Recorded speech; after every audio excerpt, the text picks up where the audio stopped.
Make sure you help Nina Turner.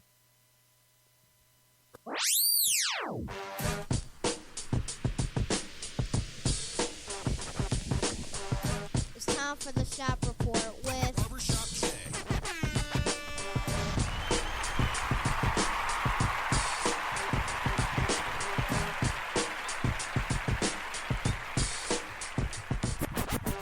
What up, sports fans? Welcome to the Shop Report. I'm Barbershop Jay. I'll be your host for the day.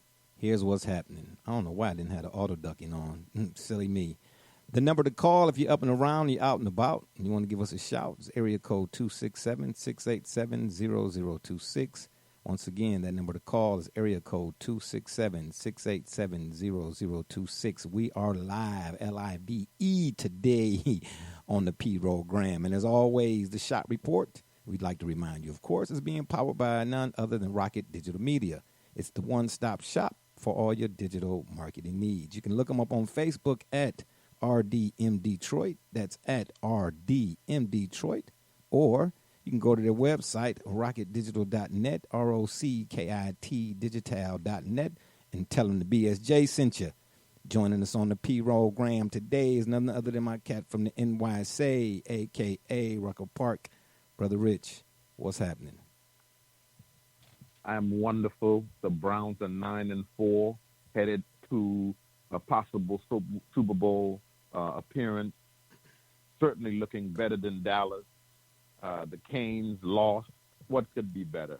What could be better? Let's keep going. It's an honor to be on the program with you. Yeah, oh, please. You might as well say, if you need to come up with something else. It's an honor to be on the program for all the 5 minutes till after I do the last final introduction. Then all hell breaks loose. Hey-o as in mayo. And on the other side of the ledger, we got my man from up north, Joey James, a.k.a. Double J. Tell the people what you say. Well, it's a moral victory Tuesday, and, of course, then again, there was a hurricane I heard that blew through South Florida, but that was actually just the North Carolina Tar Heels. Oh, got you. All right. Yeah, well, that was pretty vaudevillian of you. Anywho, I'm not worried about my Canes. Y'all know it. Y'all would want one on your team. Oh, you got one. David Njoku. Yeah, right. Anywho, today's action, of course, comes to us from none other than the NFL, or like most people like to say, the not for long. And it is our version of what I like to call playoff implications. Now, with the playoff races heating up, right? And as Brother Rich was so aptly mentioned here, I like to use the word aptly. Why in this case, I don't know, that the Browns unfortunately lost yesterday. We'll get into that, of course, and more as we go through each one of the teams vying for playoff spots and jockeying for playoff positions in the 2020 NFL season, a.k.a. COVID-19. And we start things off, of course. What are you going to say? What? Go ahead. Had to get jockeying in. Had to get jockeying in there, huh? The Cowboys had to get them in there some kind of way, huh? Oh, I guess. I don't jockeying meaning folks are going back and forth fighting for position, right? I don't know what version you're talking about. Canes for life. Anywho, we start in the AFC with the division leaders. Then, of course, we'll go to the wild card participants, and then in the hunt, as they do, or as you might see on Fox 8 or wherever you pick up your favorite games and teams and so on and so forth. So, again, starting with the AFC, we go to the Kansas City Chiefs. Oh, and before we dive into this, I'd just like to let the folks out there know that my man D. Gully from the CO Lone Bus should shortly be joining us. Now, back to the Chiefs. Now, what I'm going to do, hopefully he joins us pretty soon here, so he don't miss out on some of this good action today. What I'm going to do is, for each team, I'm going to ask one question that I'll, of course, want you all to give your answers to so that we can roll through this thing, because it's, 7 playoff spots now for each conference. So, it's going to take us a minute to get through this. However, for the Kansas City Chiefs, they are, of course, in a battle with the Pittsburgh, I'm not going to tell you what they call them here in Cleveland, with the Pittsburgh Steelers for the top spot in the AFC.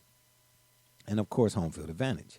So the question I ask, and we'll start with you, Double J, will the Chiefs' defense derail a second Super Bowl appearance?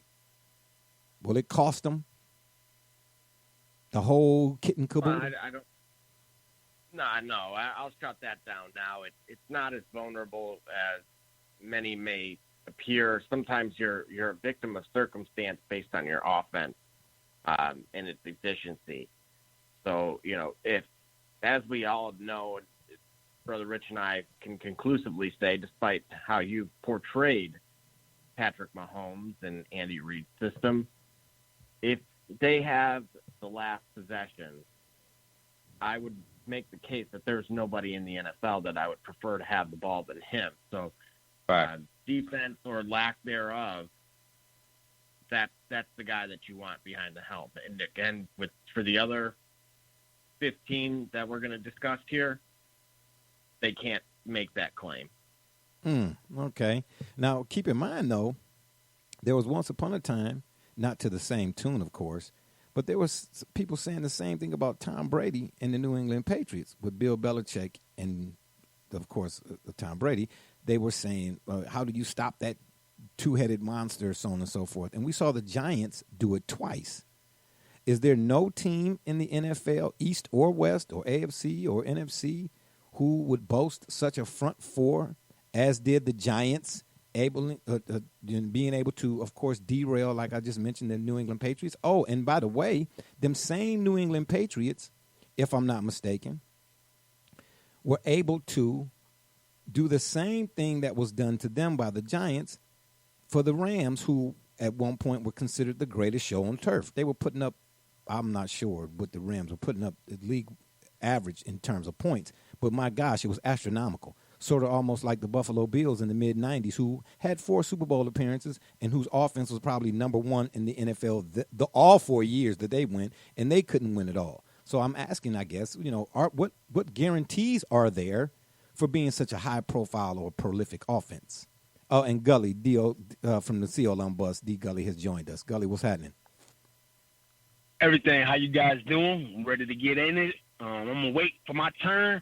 When I'm ready, I'm chomping at the bit. Sure. Okay, it's all to the good. Okay. You chomping at the Bills? You chomping at the Bills? You said the Bills? I wouldn't hear. You said you chomping at the Bills. I'm ready for you whenever you are, Brother Rich. Yeah, I mean, you know what I'm saying, man. This is. I'm gonna wait. This is my gosh, it makes me. Until it's his turn. Yeah, right. Gag me with a spoon, Brother Rich. Are we discussing Kansas City? Yeah, we're still. Yeah, I'm asking. Yeah. Well, here's where we are with that.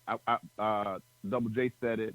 I think he said it well in terms of football, politics. The reality is, one of these teams in the NFL has Jordan, and this young man is Jordan. He's the football version of Jordan, and so that he's the great equalizer. And he's the guy that puts you over the top at the end of the day. So what we're talking about here is no matter his defense just needs to do just enough. They can give up 41 points. Just don't give up 43. And he'll win, and we'll get 44. And they understand that. And you so then compare him to. No, I'm not comparing him to anybody. Stop, please. I don't compare him to anybody. Brady, you use the Brady analogy just now in terms of Brady being with the Patriots. But right. I'm saying to you and being an unstoppable force. He even brings a more formidable weapon to the game than even Brady did, because he himself, there were physical limitations that Brady had that this young man does not have. Okay. And he has offensive weapons as well, and he can do the very same things that Tom Brady did in his prime. That when Tom Brady was in his prime, we knew that there were situations where you didn't want him to have the ball coming down the field. There's some quarterbacks that are just like that. Don't give this guy a last shot at it. And we know that in today's NFL, unlike what people putting him in a situation where he's a plug and play quarterback, some people on this program, on this platform, unlike the Bills and Cowboys fans here, have known from day one that this is a special young man. Yes, his coach is tremendous, but he himself is a unique and special talent. He has not been seen in quite a time on these here parts. Perhaps never this combination in what he's doing, where he's making other conversations fade away. We're not looking at Watson. We're not looking at this one. We are really focusing each and every Sunday on what this young man potentially will do. And now we're talking about him in terms of record books, where every weekend he goes out, a record is potentially going to fall in terms of some offensive category. When you got that kind of arsenal as an individual, the rest of the team is very well capable. We know they're Super Bowl ready in and of themselves. So when you add this MJ Goatish figure to it, I think and we, some of us are open Browns fans, but we even have to concede that this young man is special, and any team he's facing has a tremendous challenge on their hands. Oh, okay. So defense then don't win championships. That adage is false. No, that's not what that's not what I said. No, I know that's not what you said. That's why I'm asking the question. So defense doesn't win championships. Of course it does. That's why he needs them to keep. He don't need to. I didn't say let him bring him back by 24 points, but he keeps it. They keep it close enough, do just enough to let him do his magic in the end. And you got that happening. Well, if defense win championships, giving up 40-something points is a whole lot. Gully, we'll come to you and ask the same question, what I asked to Brother Rich and Double Jason. With the Kansas City Chiefs. Can you restate the question? Yes, I'm getting ready to. Yes, with the Kansas City Chiefs. Okay, my bad. And we're going through all of the current playoff participants, if you would, or playoff caliber squads, or those teams vying for the playoffs or playoff spots. Will the Chiefs' defense derail their Super Bowl aspirations? Will the Chiefs' defense derail Super Bowl aspirations? Mm-hmm. If the Pittsburgh Steelers get themselves together, yes, it will. You can bend but not break. The one thing about it is I recognize how great Patrick Mahomes is. I guess the argument may be made that the Patrick Mahomes-led Chiefs offense is probably more dynamic than the greatest show on turf of the Kurt Warner and Marshall Faulk and Torrey Holden, what have you. Yeah, because that offense was dynamic. It was. I guess the argument could be made that the Chiefs' offense is even more dynamic than that one. Even if that's the case. Remember, they won one Super Bowl and were supposed to win a second. And remember, they didn't even go to 3 Super Bowls. They went to 2. And they lost. We got to remember, the year after the greatest show on turf, they lost in surprising fashion. I'm talking about the Rams did. In surprising fashion to Jim Haslett-led Saints team the next year. And then they went back to the Super Bowl and lost to another defensive juggernaut by way of New England. Offense can get the glory. Defense wins the game. I recognize as potent and consistent as the Chiefs are. You've got a year on a competition to get better, but people have a year of looking at you as their target. And for a team like the Steelers, who I think will course correct and are a dangerous defensive team, that will ruin you. I mean, think about last year. Think about the run of the Tennessee Titans last year. How did they get it done to get to a conference championship? And did they look terrible in a conference championship versus the Chiefs? I think they were overmatched offensively. I think that's what was their undoing. I'm saying offense ain't gonna do it forever. You got to at least be a bend, if not break. You can't be. We get billed. Our offense is our defense is our offense. That's going to undermine the potential greatness, if you will. If we're looking for a lot of records, a lot of Super Bowl appearances, and what have you from Patrick Mahomes and company, if the defense doesn't get themselves together, and if a team like Pittsburgh with a stalwart defense that has the ability to stymie on the offense in the clutch in the postseason, it may prove dangerous. Yeah, I'm with you, but then on the flip side, you got to factor in, and we're gonna go to the Steelers next, of course. So you with him in that you're a Steelers fan now? No, we man, hear he stop. riding the Steelers. Man, stop I hope you're paying attention. Stop you it. heard him now. He Stop jumped it. off the Pittsburgh. Stop the it. Bucks. Stop it. Now Stop it it. was all the Steelers. Stop it. Stop you hear it. that? I'm Stop paying it. attention to the Stop platform. it. So now Stop you it. Wait a minute. Hold on. Stop See, it. you know what? Yeah, you know Gully, what? You know Gully, what? Gully, Hold on. Gully, Whoa, Gully, whoa, whoa. Gully, Wait a Gully, minute. Gully, If I'm Gully, not mistaken, Gully. Listen to me. Yeah. That's called, what he's doing now is called clickbait. Don't fall for that. Yeah. Don't fall for that. What I was getting ready to say about the Steelers before he let me, of course, not finish. You know what I'm saying? Then he made his own. You know, like the little boy who cried wolf, he made up his own story. You know, it used to be a TV show on Channel 3 called Amazing Stories. We should revisit that and recast Brother Richard in that. It would be a smash hit. It would replace ESPN. But anyway, what I was going to say about the Steelers was, yes, on paper you would think that their defense, and they got guys, but they are banged up at the wrong time of the year on defense. They already lost Bud Dupree. Matter of fact, I forget the other guy, Tuitt, if I'm not mistaken. Watt, the other Watt, is banged up. And then they lost a couple of other guys, if I'm not mistaken, a couple of days ago. The secondary is intact, but that pass rush, if you would, and who did they play yesterday? Oh, they played your squad, Gully, the Buffalo Bills. And I don't know who the offensive coordinator is for the Bills, offensive line coach, or whoever is responsible for making that adjustments. But did you see the adjustment that the Bills made? Cameron Hayward is a force in the middle for the Steelers. He's the linchpin. Early on, they were having trouble, Buffalo was, because they were not blocking him as you would or as they should. They made an adjustment, and they started double-teaming him. And after that, Stephon Diggs went crazy. Go back and look at it. They made the adjustment. And when you and to back up right quick to talk about the Patriots and their defense, the years that they were able to stymie the Rams, the greatest show on turf. I don't know if the defense was such a, I don't know, what was the word you used? Vaunted or something or another. I just think it was the way and the philosophy and their approach in which Belichick came into that game with. Because if you think about it, Otis Smith was a corner, and I think Ty Law was the other corner. And I forget who was Rodney Harris, one of the safeties. I forget who the other safety was. The other safety was. But Otis Smith was probably 112 years old. How was he able to match up with Holt and, on occasion, Isaac Bruce in their primes? Belichick's philosophy was simple. He said, they love all that speed. What we going to do with all that speed? He said, we're going to play bump and run. And when you bump them, I want you to hit their mother in the chest, make them feel everything. That's all they did.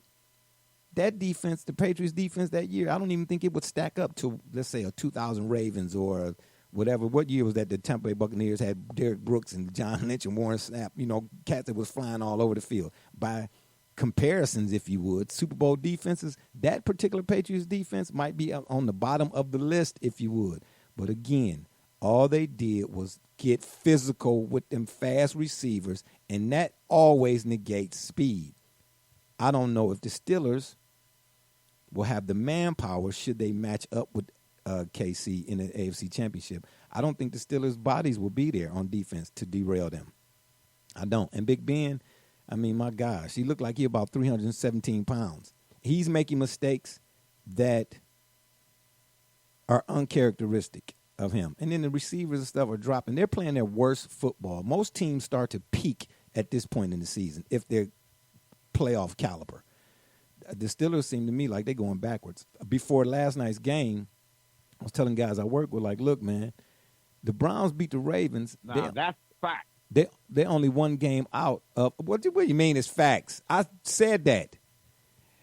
They were only one game out of the division. But we'll get to the Browns and where they stand and where they sit here in a minute.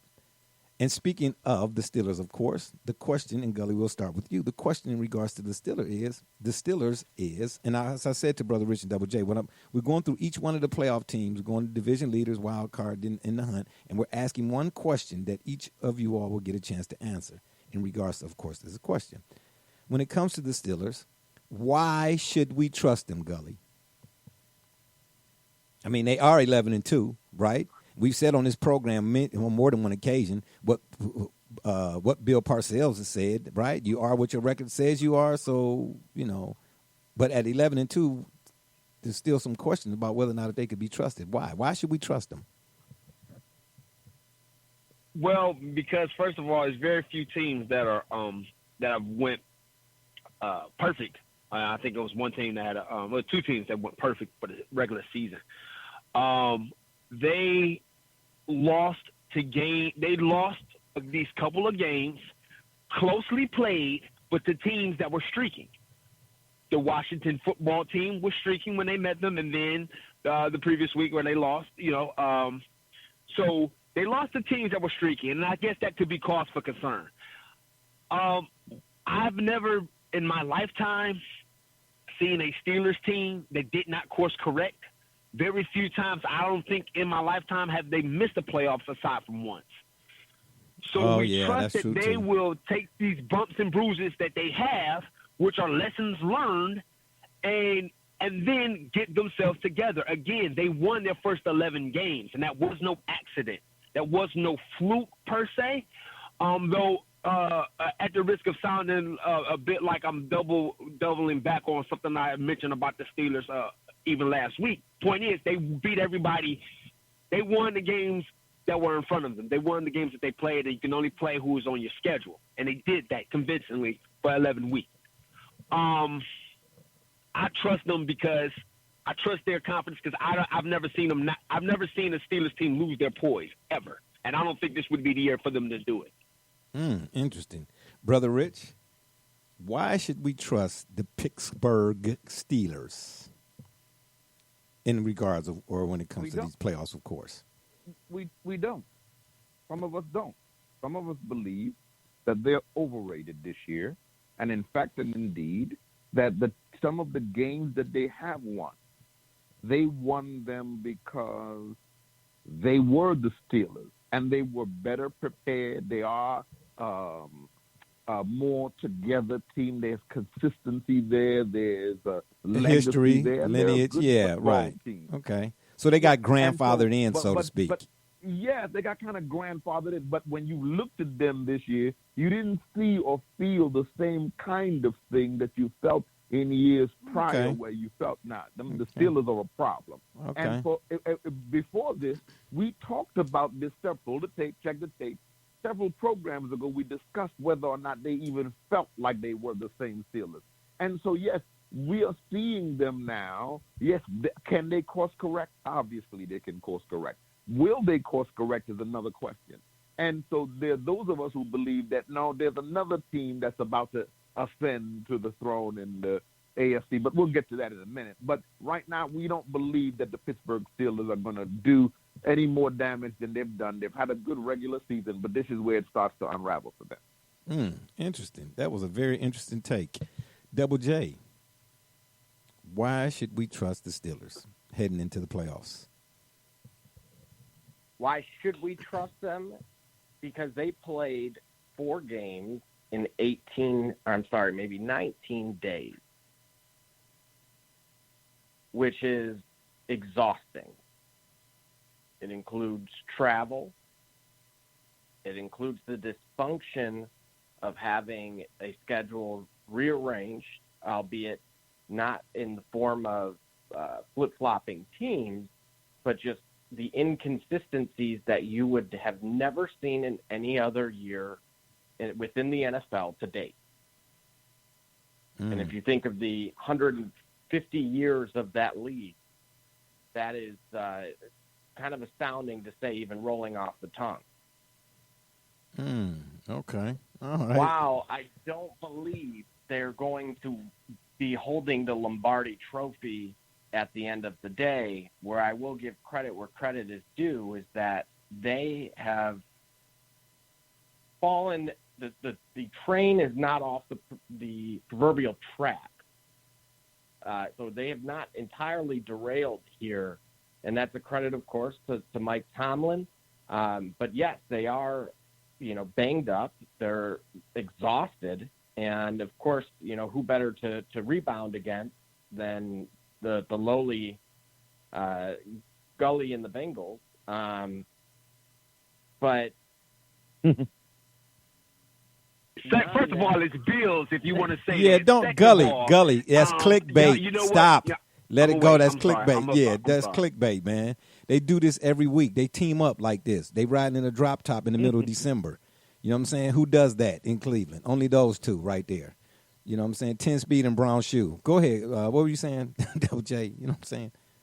Gully, don't respond to the clickbait, man. Yeah, I've learned this already. What's great about the situation that they're in presently is that all of the issues, the identifiable issues, are in front of them. As you pointed out, what happens when Cam Hayward is neutralized? You're dealing with the loss in a very short amount of time of Bud Dupree, who was obviously an anchor and arguably underrated. I know, I'll give the virtual nod to our host who emphasized his influence on that defense earlier this season on an earlier show.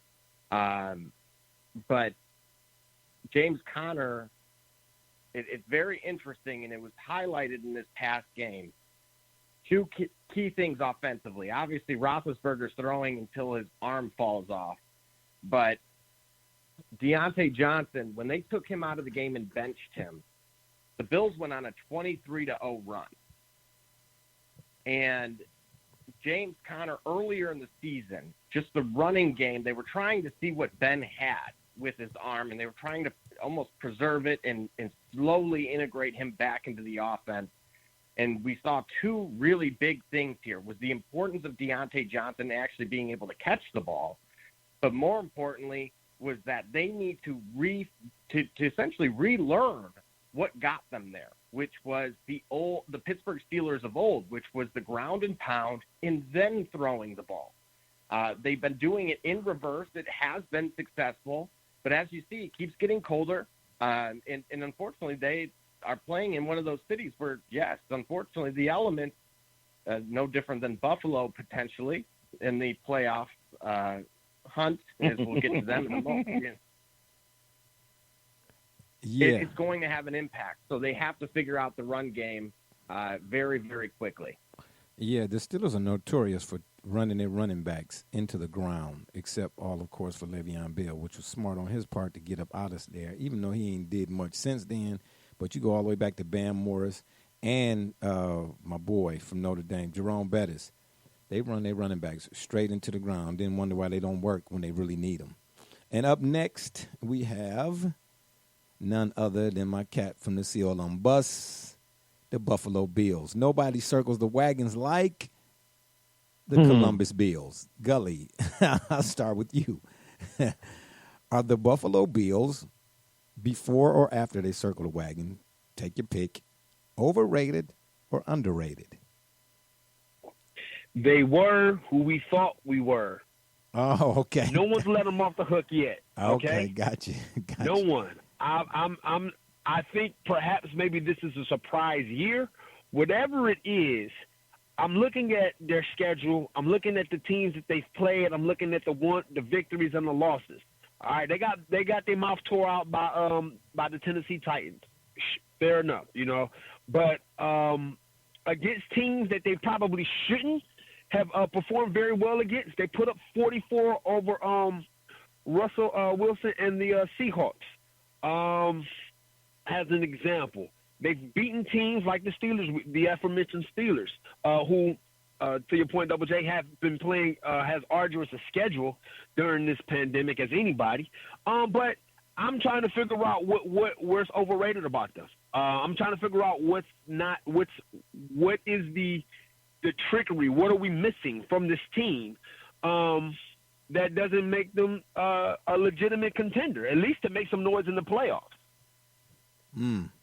Good stuff. I'd like to raise my hand in the class and answer that question. Yeah, no, it's their not. Schedule. They're scrubs.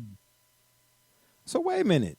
Whoa. They're scrubs. Wait a minute. Hold it. I didn't say they're scrubs. I didn't say they. I said it's their schedule. They're playing teams that are scrubs. They play in the AFC East. That's why. They're the team that we won't know what this team is. But the AFC East you is not talking about the Browns. We definitely won't know what this team is until they get to the playoffs. Okay, but what did you keep talking about the Browns? What did anybody say so far about the Browns? Ain't nobody saying nothing about the Browns. Well, all right. So hold on. And more accurately though, the more accurate challenges to that is they have yet to play the Patriots for the second time or the Dolphins for the second time. They've played their division once. That's what I'm once. saying. So they sitting at 10-3 right now. You can't play everybody in the division for 16 games. You got to have beaten somebody worthy of mention. And then again, you talk about the schedule. See, this is what I don't help me to understand something. Here you go. What's wrong? Go ahead. What's wrong is right based on who you like. Because everybody in the NFL got a schedule. The teams that's 1-9 is going to be picking first and second and third and fourth and 10th in the draft. And some of the teams who didn't in the playoff hunt didn't have some patsies. Everybody got patsies on their schedule. That's the one thing about the NFL. When you talk about parity, if any league is parodied out, it's the NFL.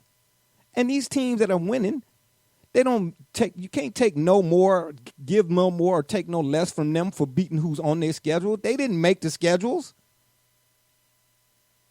They didn't make the schedules. You're on the Bills. You riding the Bills. You riding with the no, Bills. rest Pick a assured. side. Are you riding with the, I know That's the just Cowboys are that's just so which, that's just are you it. riding with the Bills That's or just the it. Steelers here? That's Which just one are you it. riding? That's just it. See, for Which one me, you riding with? like I've said and will continue to say, I'm not invested like I am or used to be. For me, it's just conversation. That's all it is. It's a matter of perspective. You get what I'm saying? I'm just saying, I'm pick not a side ruled that by people my wanna know. fandom. The I'm listeners not. wanna know. No, we don't gotta pick nothing. Yeah, that's long just as it. you Ain't nobody feel picking a that side. Patrick- So long as you wait a minute. So long as you come on with listen every week, brother Rich. No, so as long as you come on and tell us about another epic tale of what Patrick Mahomes has done while you still riding in the Browns bandwagon, we don't have to take nary a side that you do, brother Thank you. Rich. Hey, Gully, here, let me tell you something. Brother Rich is just, that's why I figured out why LeBron is his boy. LeBron is the same guy who was playing here in Cleveland, this is for you, but was kicking with Terrell Owens at the Dallas Cowboys on the sideline. But I love Cleveland. He's coming back home. Man, stop it. Nobody trying to hear that. Ain't trying to hear that. Talk about pick a side. I can take. I'm a Browns fan. I can take that. Ain't nothing wrong with. Listen. Are you now? Yeah, Are you? exactly. Are we sure now? Exactly. Exactly. You know what I'm saying? He point out somebody else's diaper full of poo-poo, but yet still. The listeners know that Gully is a Bills fan, and that we know who's a Cowboys fan. And it's clear. No, we don't. Who's a Cowboys fan? The Browns. Who's a Cowboys fan? Who? The person who just spoke. Please. I guess my feet fit limbs then, because I'm saying who. Now who? Man, stop it. Toughest division is football, bro, Rich. Yeah. Okay, so me asking the question. Toughest division in football. Hold on. Toughest. Me asking the question whether or not if they was the toughest division in football led to me being a Cowboys fan. I asked if the NFC East was the toughest division in football, and somehow that turned into me being a Cowboys fan. This is what I mean by imagination. No. Jay, you've been bigging up the Cowboys on this program for pull the tape. You big up the Cowboys on this program every chance you get. Just like your cousin came. That is not true. Today he came in riding with the Steelers. That is not he true. Came in a couple of weeks ago telling us that is not we true. all need to go invest in Buffalo that is not Bills true. stock. They for real, and this is a real team. This now but he's wait a minute. riding, telling us about the Steelers, and they gonna come through and they gonna course correct. Like this is, we driving in NASCAR. So wait a minute, wait. Okay, so when I come up with the topics to discuss on this show, but we never hear those y'all topics say, are we never shared. Hear y'all get excited about the Browns when we talk about the Browns as a good up and young coming team that's about to disrupt. Whoa. But then again, hold it. Yeah. Hold it, Gully. Hold on. Let me get this one. So I never talk about the Browns, but yet and still, I'm the one that said I was the one that signed off on Baker Mayfield. Except to disparage them. Well, you talk about them to disparage them. Gully talked about them. Gully talked about them to throw them down the sinkhole. Okay. Meanwhile, you on both sides of the street. Meanwhile, you on both sides of the street at the same time. You know what I'm saying? If you're gonna stand. If you're gonna sit, but do not waver. One day we need to do a program. You got one foot in Kansas City and one foot in Cleveland. It must hurt straddling that fence. While respecting the legacy of LeBron James. Oh, please. Oh man, stop it. So hold on. Wait. That is a very eloquent Very eloquent, well-stated reply. Punch- I like that, It's Brother Rich. eloquent and well-stated rhetoric. Now, Don't- he can say that when it's him, but if I say, hey, as great as the Browns are doing this year, Buffalo Bills is actually doing good. Now I'm a fanboy. Now I don't Exactly. know which jersey I'm wearing. Exactly. That's what I'm saying, man. Come on, man. Because I'm a Yeah, flip come flopper. on. I'm Yeah. flip flopping like a fish on the Yeah, deck. come Man, on. something stinks. I don't make the rules, Gully. Yeah, Oh, yeah. You know. boy. Oh, yeah. Exactly. You just like Ohio State. You make them up as you go along. Double J, are the Bills overrated or underrated? And let's move on. Gully, don't fall for the clickbait. Oh, overrated. Oh, wow. Based on what? I mean, well, based on the reality that their corners, Tre'Davious White is a good corner. However, he's not a lockdown or shutdown corner. Josh Norman, if his mouth ran him out of 2 pounds, and he's on his last leg, playing for a veteran minimum at this point. They have really nothing other than Stephon Diggs. Their run game is putrid at best. So they are as fragile as their quarterback. I could make the case that Josh Allen is the best running back in that staple of a roster. And, Cole Beasley is your next best receiver? No, I'm not taking you seriously. Okay, so let me ask you this question. It's What one did thing Al to do in Davis? the regular season. What did Al Davis say? What? Just win, baby. Do you have to win like the greatest show on turf won, or you just I'll have to tell win? you this. In my pick'em league, I believe that they play Miami this week. Or no, they play Denver. But I believe that Miami is the better football team than them, where they could arguably, if Miami hadn't have gotten off to a somewhat of a little bit of a slower start, that they would finish potentially, second and dare I say possibly even third to the old coach. The only Bill I recognize in the NFC, in the AFC East is Bill Belichick. Well, the whole doggone NFL recognizes Bill Belichick. I mean, what are you really saying there? All righty then. Okay, we rolling today. Yeah, right, with the outlandish takes. Gully, that's what we need to do. We need to put together some outlandish takes. We need to pull the tape on the outlandish takes from 10 Speed and Brown Shoe. One out there in sunny side up Egg, California, and the other one over there on the shores of Lake Michigan. Yeah. And last but not least, for our AFC division leaders, is the Tennessee Titans. Brother Rich, we'll start with you. Can Derrick Henry and company finish what Steve McNair started? No, they cannot. Oh, wow. Here we go. Because I believe. So that you're a Titan running hater. game- You're a Titan hater now? No, You I'm hate not, Derrick no, Henry? No, I'm not a Titan Oh, hater. wow. I'm not a Titan hater. I actually am a supporter. But I believe that when it comes to playoffs, that running game will not work as effectively as it's worked during the regular season. And that they will run into the roadblock that we'll talk about in a minute, that a lot of teams are about to run into, that will be the toughest out in football in a few days. But nevertheless, to answer your question most directly, do I believe that Tennessee and the Henry running game will continue to do what they've been doing? I think they've had a wonderful year, but now that we're getting ready for the playoffs, I think the big boys are about to pull them up and lace them up, and they'll have to sit this one out. Okay, good stuff. Yeah. Double J, can Derrick Henry and the Titans, or Derrick Henry and company, finish what Steve McNair started? I would love to say yes to that question, just because I'm my fandom for Derrick Henry. Oh my gosh! Would you? I wish you and Brother Richard would get on one side of the street. Could y'all make up me and Gully's mind, please?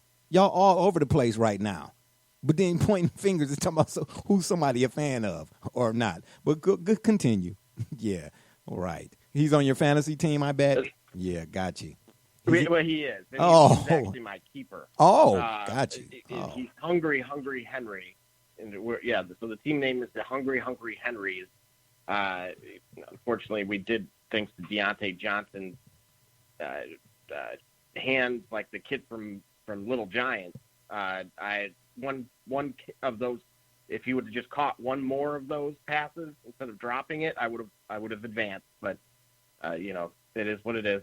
Mm-hmm. I digress. And that was a great movie, by the way. 215 yards that he ran. Yeah, that was a great 2 touchdowns. That was a great movie, by the way. So, The Little Giants and The Sandlot. I'm going to say this. Arguably 2 of the greatest sports movies ever. But go ahead. He is on pace this year. Arguably, he is my MVP if I was eligible to vote.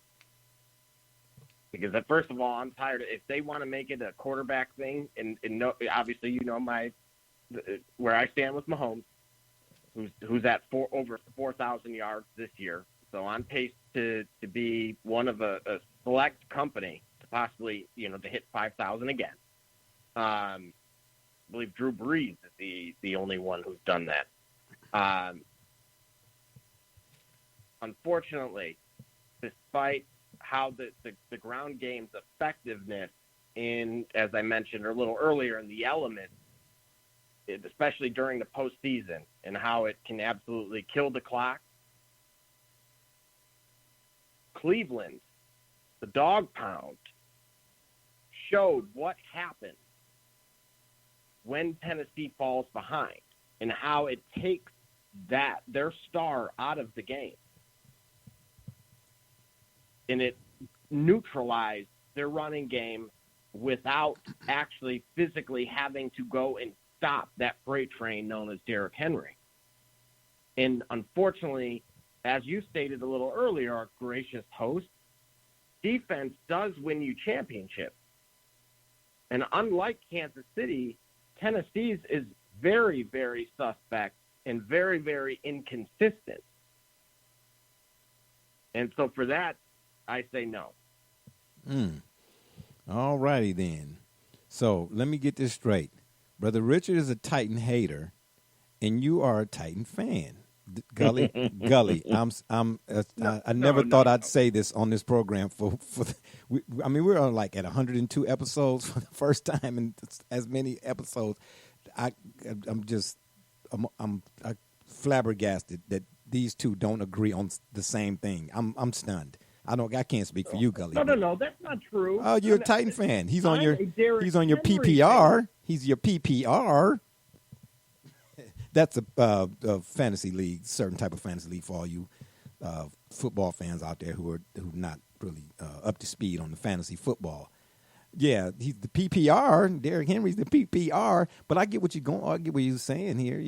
If the Titans get going early, then the Mack truck can roll. But if they get behind, then it's hard to get the Mack truck going. I'm with you on that. If you're up and around, you're out and about, and you want to give us a shout, that number to call is area code 267-687-0026. Once again, that number to call is area code 267-687-0026. And as always, the shop report is now being powered by none other than the fine folks over at Rocket Digital Media. It's the one-stop shop for all your digital marketing needs. All right, we move on to the AFC's wild card round, so to speak. And, of course, these are tentative, so to speak, because there's 3 games left in the season. So, some of these teams and the spots they're in could, of course, change before or by season's end, the regular season ending, by the way. So this is, every year, say what you want about the NFL because they do have their issues, but every week is a compelling week, unlike Brother Richard's favorite league, the No Basketball Association. Did I say that right? No, I hope not. Anyway, we move on to the wild card round. You mean the LeBron BA? Oh yeah, got you. Don't stop disrespecting my boy Kobe. I done found out about you, and I'm going to the shop with my newfound information too. Yeah, show your face in there this week, buddy. In the wild card round, in the fifth spot is, of course, none other than Double J and Brother Richard's favorite team of all time. The team that they've been following ever since they were kids. It's none other than the Cleveland Browns. So, of course, we were starred with Brother Rich, since he's seeing how he's got the most to say about his newfound fandom of the Cleveland Browns. Are they the biggest surprise and underdog in the entire field? The entire playoff field, excuse me, Brother Rich? Absolutely. Absolutely. Oh. Absolutely. The biggest surprise, and they're going to be the biggest surprise, and they're going to be the toughest out. And this team, you heard it here first, this team is going to be the toughest out. And next year, this team is on its way to the Super Bowl. And you see enough grit, you see enough talent, and there's enough coalescing that the pieces are all in place, and they just need a little bit more. This is going to be a good year for them, a good year of experience. Absolutely. This is the surprise. This team is on its way to the top. Yes, you heard it on this program first. Check the tape. Gully. Dog pound. Gully. Yeah. Did that? I'm hearing did this. that or did that not sound real Capitol Hill-ish to you? The guy's Well, a regular I'm just trying to politician. figure out what's going to happen when the Cleveland Browns meet the Kansas City Chiefs. Thank you. Listen. Listen. Yeah. Thank So, you. matter of fact, in the divisional round, conceivably, because I would say in the divisional round, right? If they still do the seeding, if they still reseed based on record, Yeah. the Browns would probably meet the Kansas City Chiefs, assuming they were to get past the Tennessee Titans, like they beat the Titans in regular season. So who are you rooting for there, Brother Rich? What am I hearing first? And you're hearing it here first, that the Cleveland Browns will defeat the Kansas City Chiefs in that game. So then everything you said about Patrick Mahomes is a lie. Browns are a conference title. So what we're hearing first is actually the Browns are in the conference championship. Yes, you're hearing it right. Oh my gosh! See what I'm saying, Gully? Well, see, I'm saying it. see why LeBron is his favorite player? Because he flip-flopped just like him. Man, you know what, man? How much are the Bridges going for in Brooklyn? How many you selling, Brother Rich? Thank you, man. They going for $9.99. He said, he could. Hey, you gotta watch it. I'm saying it for the listeners right here. Y'all heard it here first. Okay, got you. The Browns are going to the conference. Got you. So then what you Browns said? beat Tennessee, then they beat Kansas City, so they're gonna end up playing maybe a Pittsburgh or maybe a Indianapolis if it shakes out that way. The game everyone will want to see. Oh my God! So then everything. Browns, Hold on. So everything you in said. the conference championship. I don't think. I don't know if it could play out like that. Maybe it could. Maybe it could. I'm not sure how that works out. But everything. So in other words, everything you said about Patrick Mahomes doesn't apply if they play in the Browns. Okay, yeah, that's fandom. Absolutely, it applies. Oh, absolutely. Well, then how can? So you tell me. So what? Ultimately, win that game, and I'm telling you, and you all are hearing it here for the first So what you're saying is win that game. Okay, so then the Browns are going to win that game. Okay, so I'm telling you, the Browns are now. The Browns are now. Patrick Mahomes. The Browns gonna go into Kansas They're gonna go to and do this. Right. They're going to Kansas City and do this. So listen. Well, hold on, Gully. What he just told us. I know you're in Buffalo and I know you're in Dallas, but I'm They're in gonna LA. go into Kansas City and unseat the defending Super Bowl champs in Kansas City that are as hot this year as they were last year. As hot as the Browns are. I'm not saying that the Browns can't do it. I just want to make sure that I understand the fandom. There's no understanding, Gully. That's what I'm trying to tell you. Out of you. That's what I'm trying to figure out. There is no understanding. If we say Buffalo good, even though I'm just saying objectively at their record, I'm a fan of Buffalo, but I don't know what fan you are. Thank right you. now. Thank you. You got to let me know. I've been clear on this platform from day one. Yeah. I am absolutely a fan of the Cleveland Browns. I became such with that young man who hosts this program and you at our beloved barbershop there in Cleveland Heights for the listeners, with our great brother and friend, Ken, where all the entertainers and all the celebrities went and met. Yes. I became a Cleveland Browns fan and yes. Jay, you know this. Jay, you know this. I became a Cleveland Browns fan there looking at the schedule that they would put up every year in the barbershop that I would when I was working there. Yes. And that's when I became a fan of that team as the proverbial underdogs, and my good brothers and my good friends in that barbershop, they became very dear to me, and they introduced me to the Browns, and this young man knows that. So I'm on record on when I became a Browns fan. Listen, I'm on record with that. Gully. And I'm telling you. Nobody has ever questioned. Nobody has ever questioned. We are going all the way, and this is the year we announce ourselves on the world NFL stage, and you're going to see us shock the world. We are going into those teams, Okay. and we're going to defeat them this year. And you heard Gotcha. it here first. And I told you, check the tape. I know y'all got tape in Buffalo, and I know y'all got it in Dallas. Okay. Where Jay is at. Yeah, got you. So, in other words, Gully, if I'm hearing him correctly, Patrick Mahomes is Jordan, but in this case, could we say the Browns is Craig Elo? So they gonna beat them. So Craig Elo gonna beat Jordan. Got you. He gonna go into Chicago and beat Jordan. Yeah. Okay, I got you. Yeah, it ain't gonna happen. It's not gonna happen. I'm just trying to, follow along here is what I'm trying to do. Double J, we coming to you with the same question. Yeah. Are the Browns the biggest surprise and the biggest underdog in the entire playoff field? Well, they might be to the general public who had wrote them off 12 months ago. Oh, wow. Okay. And who is John And Q. to Public? to the majority Who is of the John fan Q. base, Public in you this know, case? Name names. Who is John Q. Well, Public? Well, I'm getting to that. Oh, okay, Because okay. those that are on this program, Oh, wow. had Right. paid didn't qualify as that. They had left much longer. They had been gone for quite some time. When Bernie Kosar relocated to Dallas, I believe they left as well. So they were in the suitcase or the kettle. And so, nevertheless, in my estimation, no, they're not. It's not a surprise that they're here. It's not a fluke.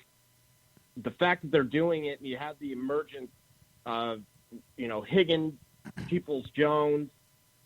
You have Baker Mayfield being able to, again, you're losing your number one tight end, no problem. You've had countless defensive injuries, and again, that's shown. That's going to be the crutch here. I believe they still have, as it stands now, more points against than points for. But clearly, when you go and put up 40 on another team that would be deemed a competitor, or a contender rather, that says something. When you've beaten other teams that are in this same playoff hunt that we've, mentioned and some that we're getting to, you belong. So that list of names of quarterbacks, it stops there. Okay. Well, I have a couple questions. So as they get healthier here, again, the key word is healthy. A lot of this stuff, as you pointed out, you only have to win that one game. You can lose 99 times, but you have to win just that one time. Fact. That's all it is. And guess what? Here's what I have to say. Going into that game was the fourth, last night against the Ravens, was the fourth time out of 44 times that the Browns had a winning record. See, because the problem with a lot of Browns fans, their fandom is so staunch that reality is far away, like Venus. You have got to beat the bully, period. You got to beat the bully. Explain to me why, since everybody wants to talk about Baker Mayfield, I don't, in a bad way. Why are we not talking about Zendejo and why he's still on the team? Why are we not talking about Joe Woods and why he didn't put a spy, Mac Wilson or Taki for Lamar Jackson? You let Lamar Jackson single-handedly beat you for the most part. Yeah, you didn't have Denzel Ward. Yeah, you didn't have Ronnie Lott. Yeah, you didn't have Eric Turner. You didn't have Don Rodgers or Felix Wright or Darryl Green or Deion Sanders. I get all of that. I get all of that. But what that got to do with you not locking the front door, so to speak? Why did you not spy Lamar Jackson? Who is irrelevant? Or should I say, who you didn't have, in this case, is irrelevant. You still put up enough points to win. Let's be real. The Ravens don't look in complex or in complexion like the Steelers do in terms of their history. Neither one does this year. And real talk, no disrespect to them, but they are one-dimensional. You don't have to be So Bill. why is what I'm saying so unrealistic? You don't have to Because be. exactly what you're describing is What- the fact. What That's a am fact. I What you're describing? saying is a fact. I'm talking about last night's game. You got to beat the bully. Despite their record, listen, here's what I deal with. I deal with truth. No in between for me. The truth is the Browns are 9-4. We have not seen that in Cleveland. Seemed like when I had hair. Is that true? True. What's also true is their record against the Ravens and the Steelers is unmentionable. Nobody is dogging the Browns or bad-mouthing the Browns because they 9-4. Well, you'd be surprised. There's some Cleveland fans here that all they want to mention is how bad Baker did two missed throws. I was on a thread for an hour and a half going back and forth about, you want to talk about, in other words, whenever the Browns don't play well or they lose games, there are a myriad of factors in why. Not just one. But the one that stood out yesterday was the fact that Joe Woods did not scheme and put a spy for Lamar Jackson. That don't have nothing to do with Baker. That don't have nothing to do with Njoku. They ain't got nothing to do with Hooper. They ain't got nothing to do with Austin Teller. They ain't got nothing to do with Chubb, Hunt. No, none of them other guys. That's on the defensive side of the ball. Real spit, Joe Woods should be fired. And to answer my own question, no, I don't think they're overrated. I don't think the Browns are overrated. But I do still, to some degree, see no matter who sits in that seat, they do some of the stuff that the previous guy who owned it does. I mean, how many folks got to fall off the bridge and you see the sign the bridge is out before you realize? I mean, what they say the definition of insanity is? Oh, I digress. Gully, are the Browns the biggest surprise and the biggest underdog in this entire playoff field? Without a doubt, yes. This is the first-year coach. This is a team that has been the poster child for instability as a franchise. So the fact that they are showing this much poise and this much confidence in this season definitely makes them the biggest surprise and biggest underdog for sure. And I like what I see. You know that? You hear that, Brother Rich? You hear that, Double J? I like what I see. They've proven me wrong in the you know what I'm saying? They've proven me wrong in a good way.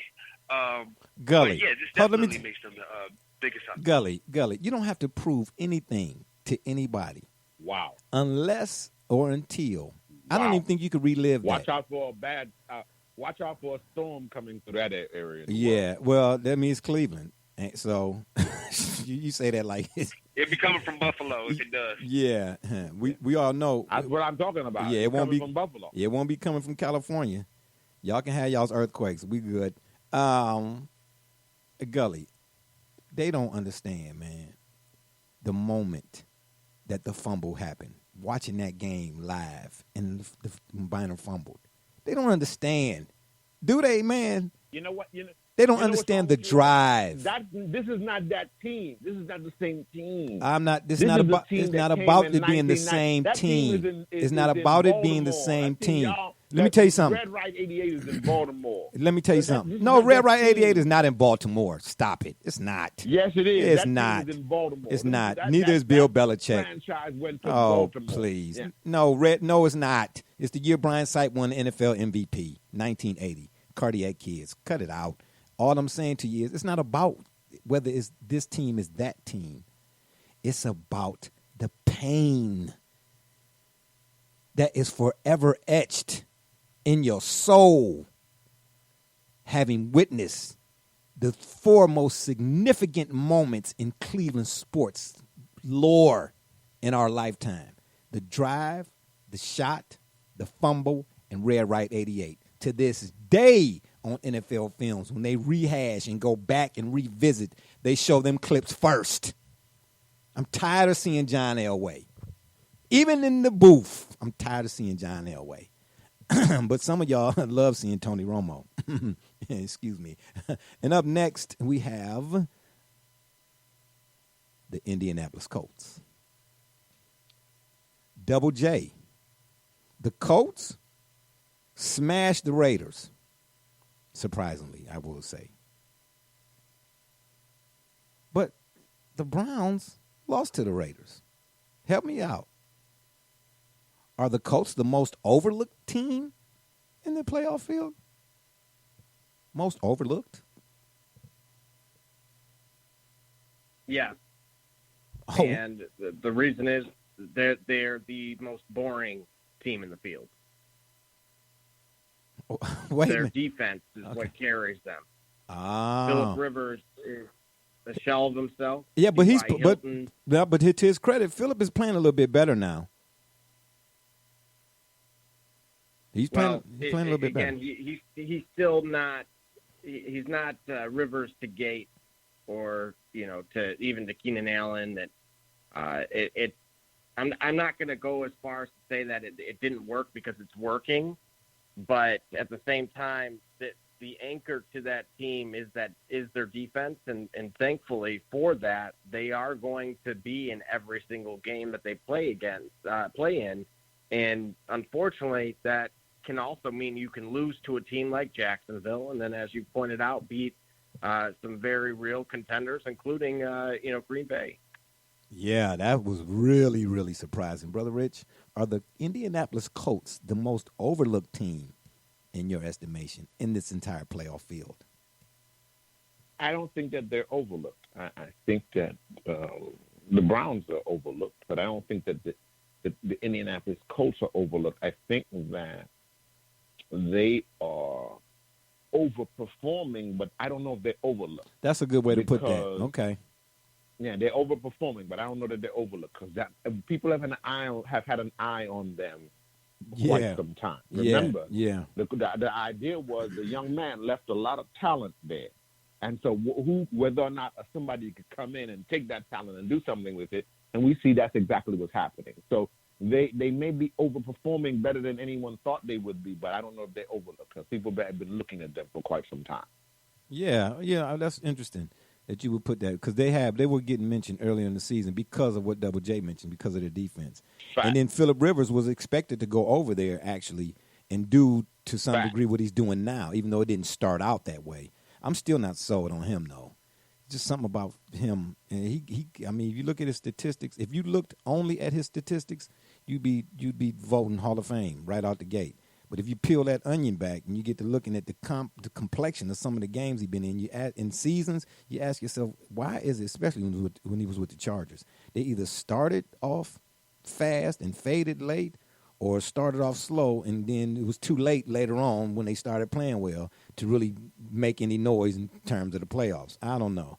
We'll see. An enigma is what I would call it. Yeah. And then last but not least, good stuff, fellas. We got my man on the AFC side, that is. Last but not least is the Miami Dolphins. Gully, will come to you. Despite the Dolphins playing well, do you think they'll even make the round robin?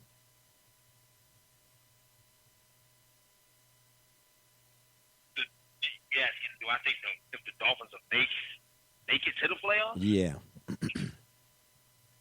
I'm not sure. I think it's going to be a push on that one. I think they're still in good position. If I'm not mistaken, if I look at the playoff scenarios and the who's got to do what and who or whatnot, they're still in position to do it.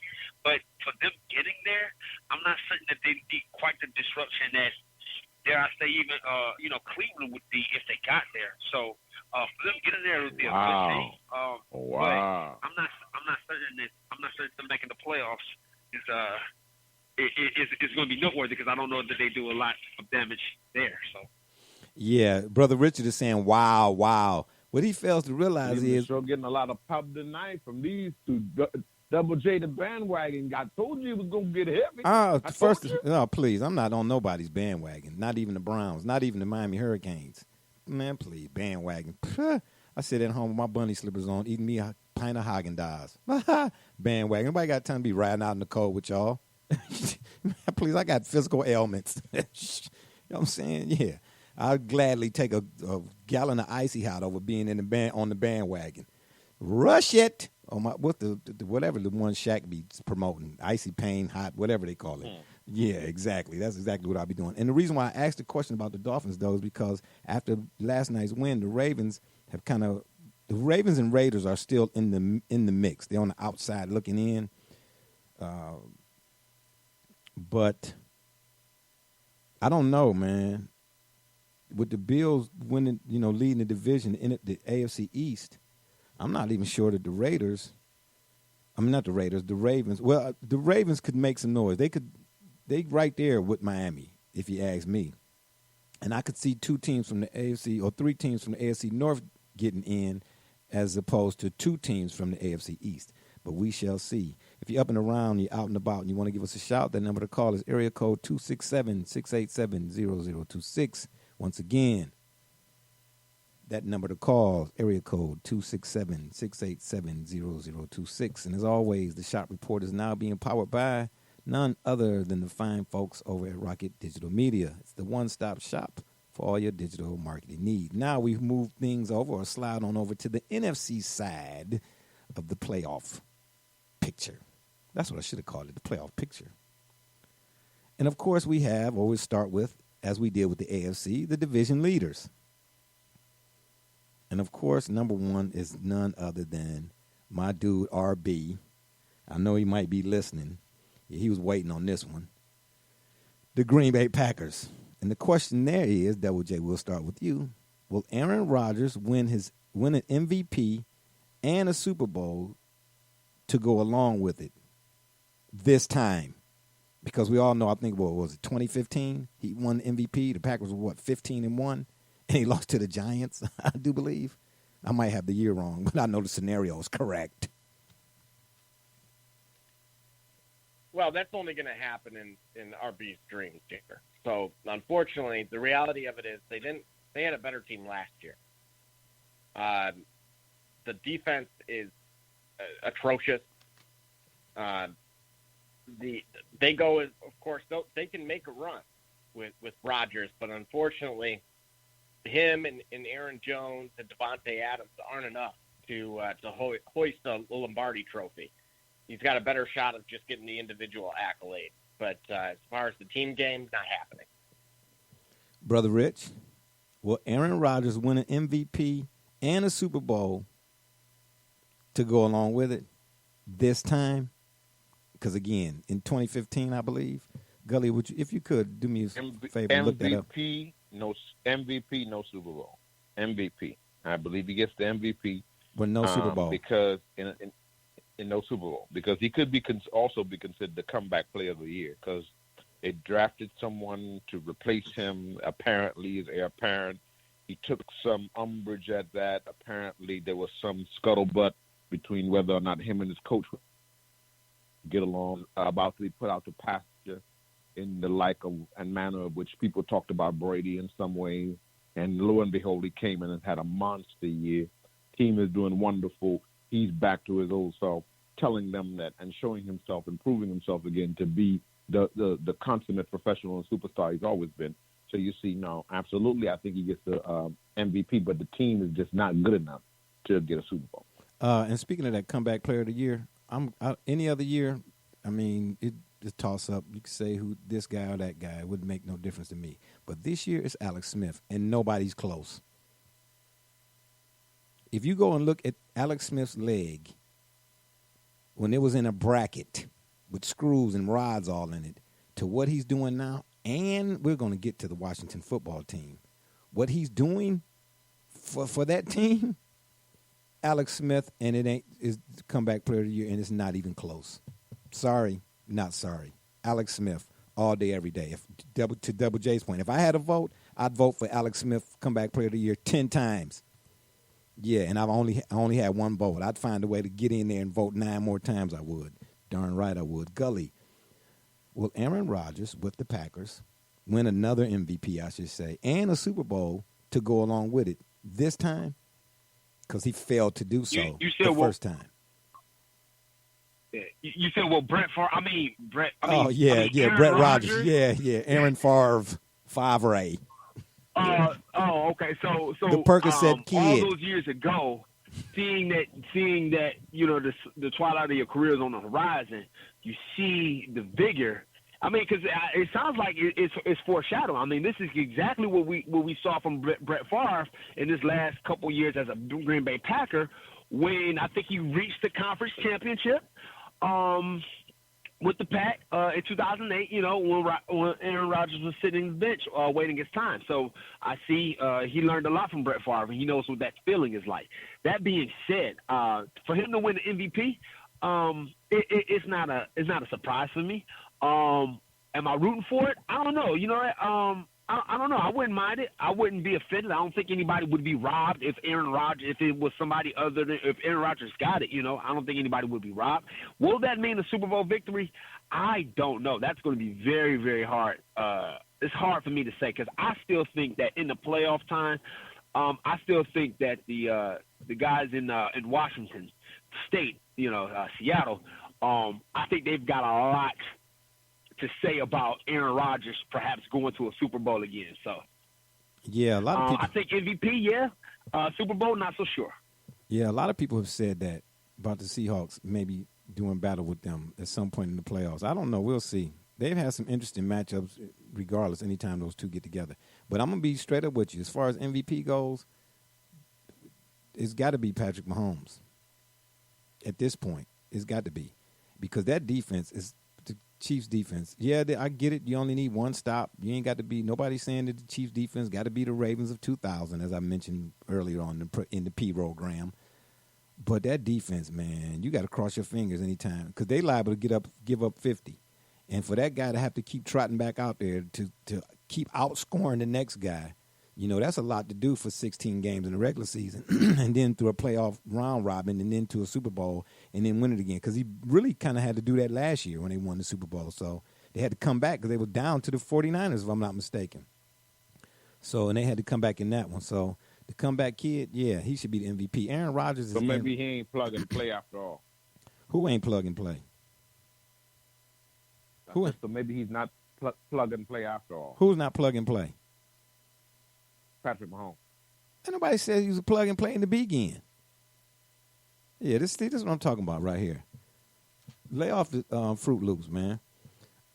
We move on to number 2 seed as so far, or as it currently stands, the New Orleans Saints.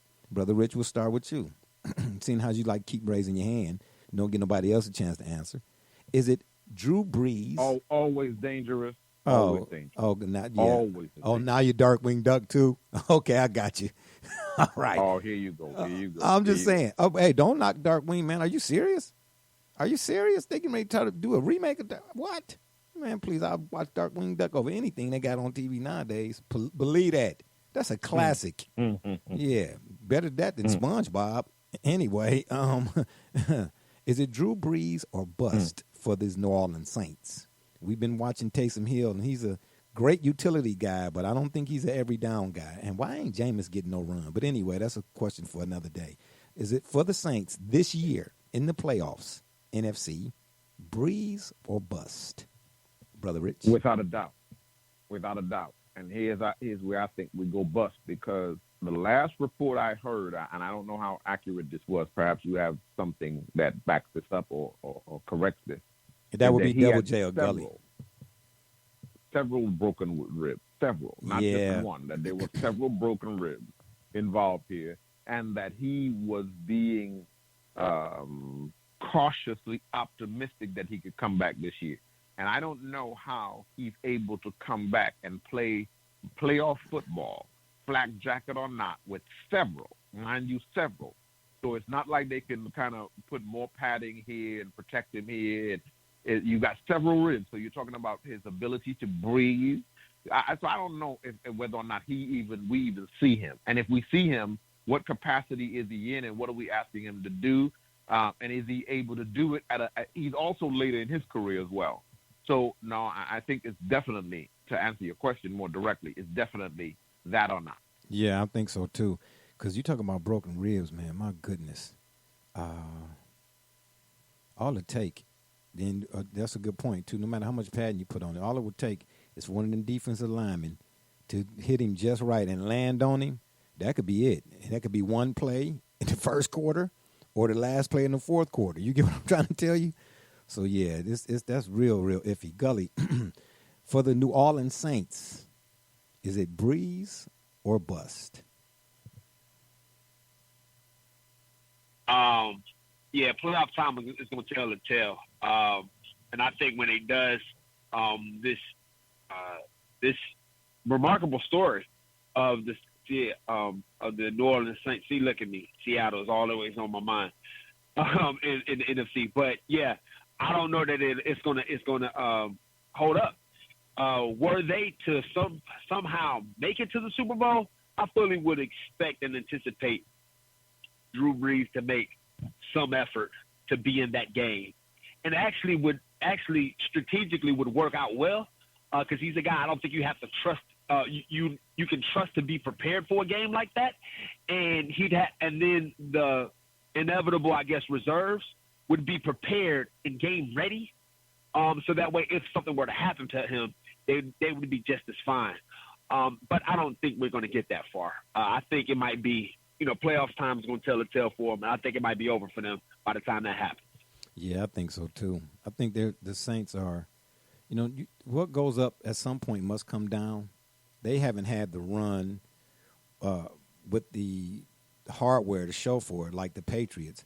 But the Saints, with Sean Payton, have had a decent run. If you really go back and, look at it from a wide view, a panoramic view, I guess, they have done pretty good, I would say, as an organization with Breeze and whatnot. Some stability, been able to sustain some stability, if you would.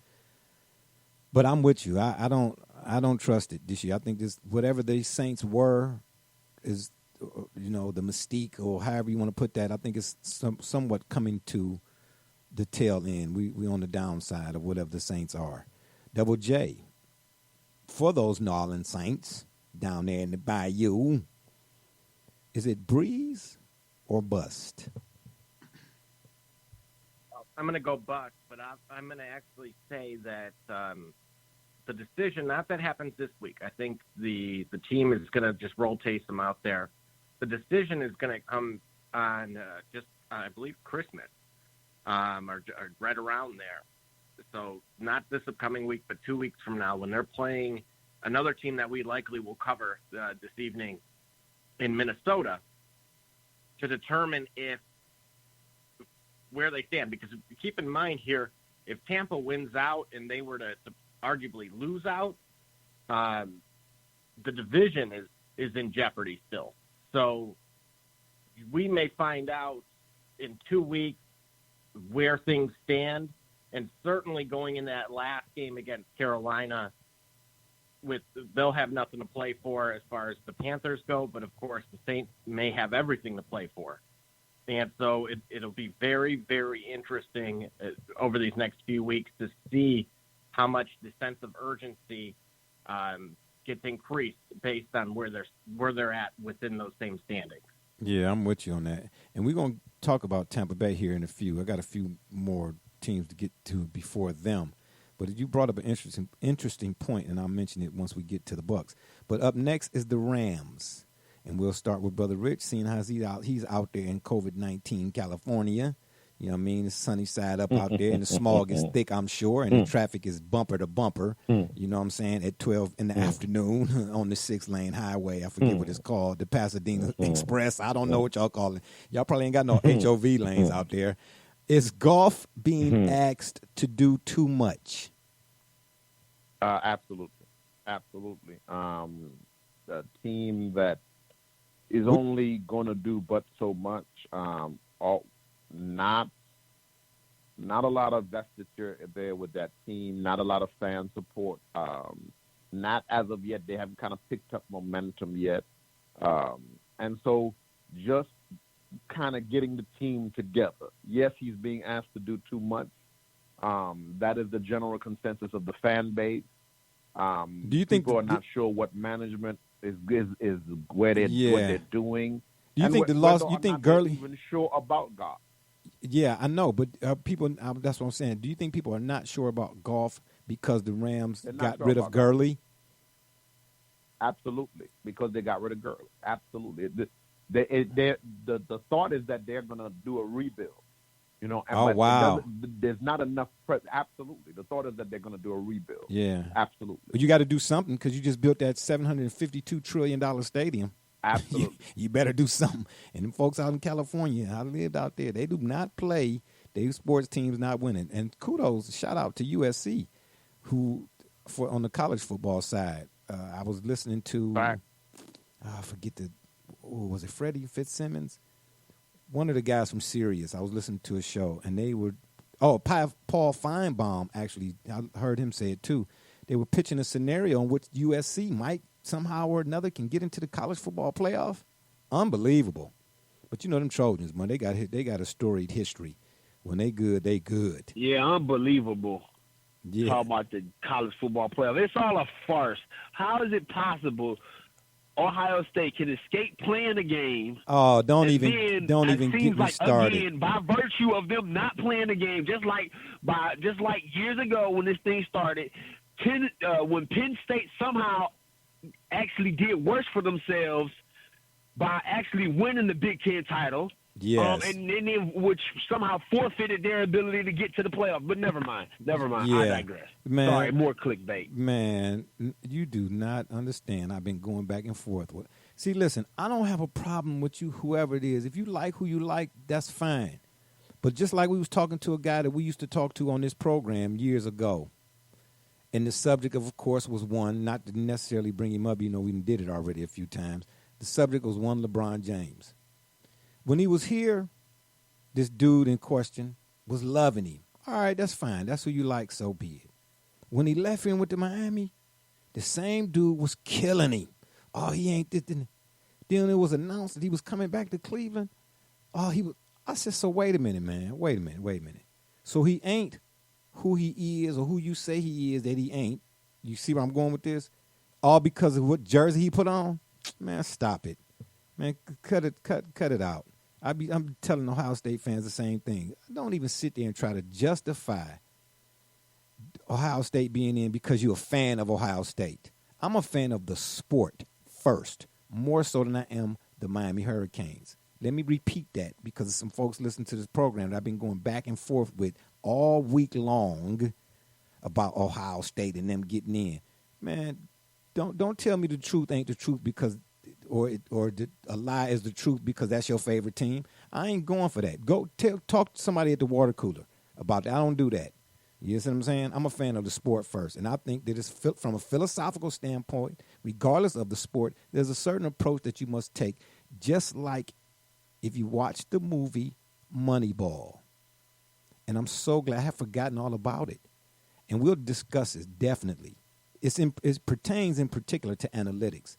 But if you broaden it, widen it out a little bit, what Brad Pitt said to Jonah, I forget their movie names, he was talking about analytics. And that's what this sports stuff is nowadays. That's all people use to determine how good a player was or how good a player is they put up his stat lines next to another guy's stat lines. And that's it. That's all. That's the only bit of research y'all going to do. And you didn't even do that. You just picked it off somebody else's and posted it. Brad Pitt told Jonah, what we've built here is remarkable. But if we don't win it all, we will be forgotten. The only way this thing works, we've won 100-something games. This was when they was with the Oakland A's, Billy Beane, okay, true story. They won 100-something games using analytics, yes. And through no fault of their own, they had no choice because they did not have the money to compete with the Yankees. I get it. They had to let Damon and all them guys go early on. Isringhausen and a couple of other guys early on. So you got to figure out how to work. You still got to put a competitive team on the field. So you got to work with what you got. And they used analytics. It was brilliant to get them there. But like he said, if we don't win it all, ain't nobody going to remember us. If we do win it all, it's going to be a game changer. And the narrator said to cap it all off, yeah, you can do all of that analytics and small ball. You can do all of that, and it's fun. He said, but at the end of the day, winning and losing, more often than not, comes down to the fundamentals, the simple approach, the basics, the footwork, the attention to detail. All of those sexy and pretty stuff, man, you can't sustain it. It don't last long. It don't last long. I'm so sick of folks talking about Ohio State, and I know they ain't what we on right now, but I'm so sick of it. Oh, they trying to justify. I said it was the Big Ten who said 6 games qualifiers. Am I missing something on that? They the ones that said it. But whose fault is it that the Big Ten didn't start on time? That's the Big Ten. So how do Ohio State get in? Again. Like you mentioned, the Penn State and so on and so man, stop it. Stop it. I don't want to hear nothing about the Buckeyes. At all. At all. But I digress and ask. Double J, for the Rams, is Goff being asked to do too much? Well, I'm going to say no. I think he's done a great job of distributing the ball. I definitely want to, send a digital hello to, my contacts over at the, Rams with Ray Darabi and Jane Normansell. You said Jane Norman? A few over there that Jane Normansell. Yeah, her and I have been great colleagues for quite some time. Wow. So they've offered Is she married? me a great experience. Oh yeah. She Yeah, she is. So. Oh darn! I was going to tell her, hey Jay, Nevertheless, Miss Norman, call me. No, I'm just kidding. Go ahead. What are you saying? Well, So hopefully here when they extended the invitation for when it's back open to the public. So I'm definitely going to take them up on that offer and extend the +1 to Brother Rich for sure. Oh my God! How did I know that was coming? How did I know that was coming? Yeah. Oh, so wait a minute. You see who didn't get a plus? Yeah, exactly. Did you see that, Gully? Did you see that, Gully? Did you see who didn't get a plug to go to Cali? Wow. Okay. Yes. Oh yeah. Just right in the face. Yeah. Right in the face. Okay. Okay. So Gully, what we have here now is the makings. I'm sure if it was in Buffalo or Dallas, he'd extend it to you all. I'm sure if it was in Buffalo or Dallas. So we can't. So we not entitled to have 10 toes in the sand and carry our Yorkies in our back pocket. Wow. Okay, I got you. Well, now, okay. Well, wait a minute here. No. We're in the name drop stage. To our gracious host, I was actually talking to Jamie Roots from the president of your nearby your sister team in Houston with the Deshaun Watson. What were you talking to them for? I thought you didn't like he Texas. Published a new book. I was going to get you a copy of his new book and possibly even have him autograph it for you. Oh, so, wow. Okay. Well, that's all right. Yeah. I don't, if you don't, I thought that wouldn't be too bad of a consolation. I know you like to read. So. Yeah, I do like to read, but then depends on what it is that's the reading material, because sometimes it goes straight into the fireplace. Okay. Excuse me. I'm just saying. All right. But yeah, Gully, so you see what we have here now, Gully, right? Going forward, I see that we have the makings of a versus. You get what I'm saying? We're going to have to do our own versus. Double J, Brother Rich Tag versus team, steel cage, ladder match. Yeah. Off the top rope. Yeah, we have the makings of all of that. Yeah, all of that. And then let me come to you, of course, with the question. If I did already, excuse me for being redundant. But you see, I got sidetracked with that old, only certain people can go to California while others got to stay here in the cold. Gotcha. Is Goff being asked to do too much for the Rizams? I don't think so. Twice a day, a broken clock tells the right time, which is coincidentally the amount of times today on this show. Yeah, well, in Brother Rich's case, it's 4 times. The broken clock is right, 4 times a day. Yeah, on the hour, 15, 30, and 45. But go ahead. What'd you say? Yeah, so I agree. Yeah, I don't think that he's being asked to do too much, Jared Goff. I think he's handled the role quite admirably. I think what the Rams figured out is something that's unique to them versus the rest of the league. They might not have needed for that team. They might not have needed a running back with the caliber of a Todd Gurley to be effective. That's a red herring in a sense. That's unique to the Rams and what they're trying to do. That's not typical of the rest of the league. And we don't know on the level of success they'll have with it. We know that they're doing well without them. But you don't play football, if at least in my opinion, I don't think you play football just to entertain, just to be good. In from September to December, you play it into February. So we'll see what happens. But I don't think he's being asked to do too much. I think he's handling his responsibility and getting and moving that team forward quite well. Yeah, I'm kind of 50-50 on that. We'll see how it goes. But I tell you what, them California boys, they don't do well in these brutal winters. That East Coast about to get hit with about 35 inches. Be glad you're not that way now, Brother Rich, because they about to get hit with it. And we'll see how Pretty Boy Golf will do when it get really chilly outside. If he have to, for instance, go, let's say, to Green Bay, okay. Yeah, Wisconsin is not pretty this time of year. It is not. And then last but not least for our division leaders, which I think is somewhat of a surprise, but here we go again, Gully, get ready, buckle your chin strap because you already know the bullets are getting ready to fly. The Washington football team, we come to you, Double J. Are they the biggest potential, although they're leading the NFC least, is what is being called now, are they the biggest potential playoff surprise? And what do you think the driving force is behind them now being in the driver's seat, or the front runners, or however you want to put that? Well, the NFC beast that you've created, unfortunately, has lost its luster. But with this particular team, Chase Young is, you could say what you say about the Ohio State Buckeyes, but he is as advertised. From a number one pick perspective, again, you think of what was it, Mario Edwards or Mario Williams that was taken way back in maybe 2006.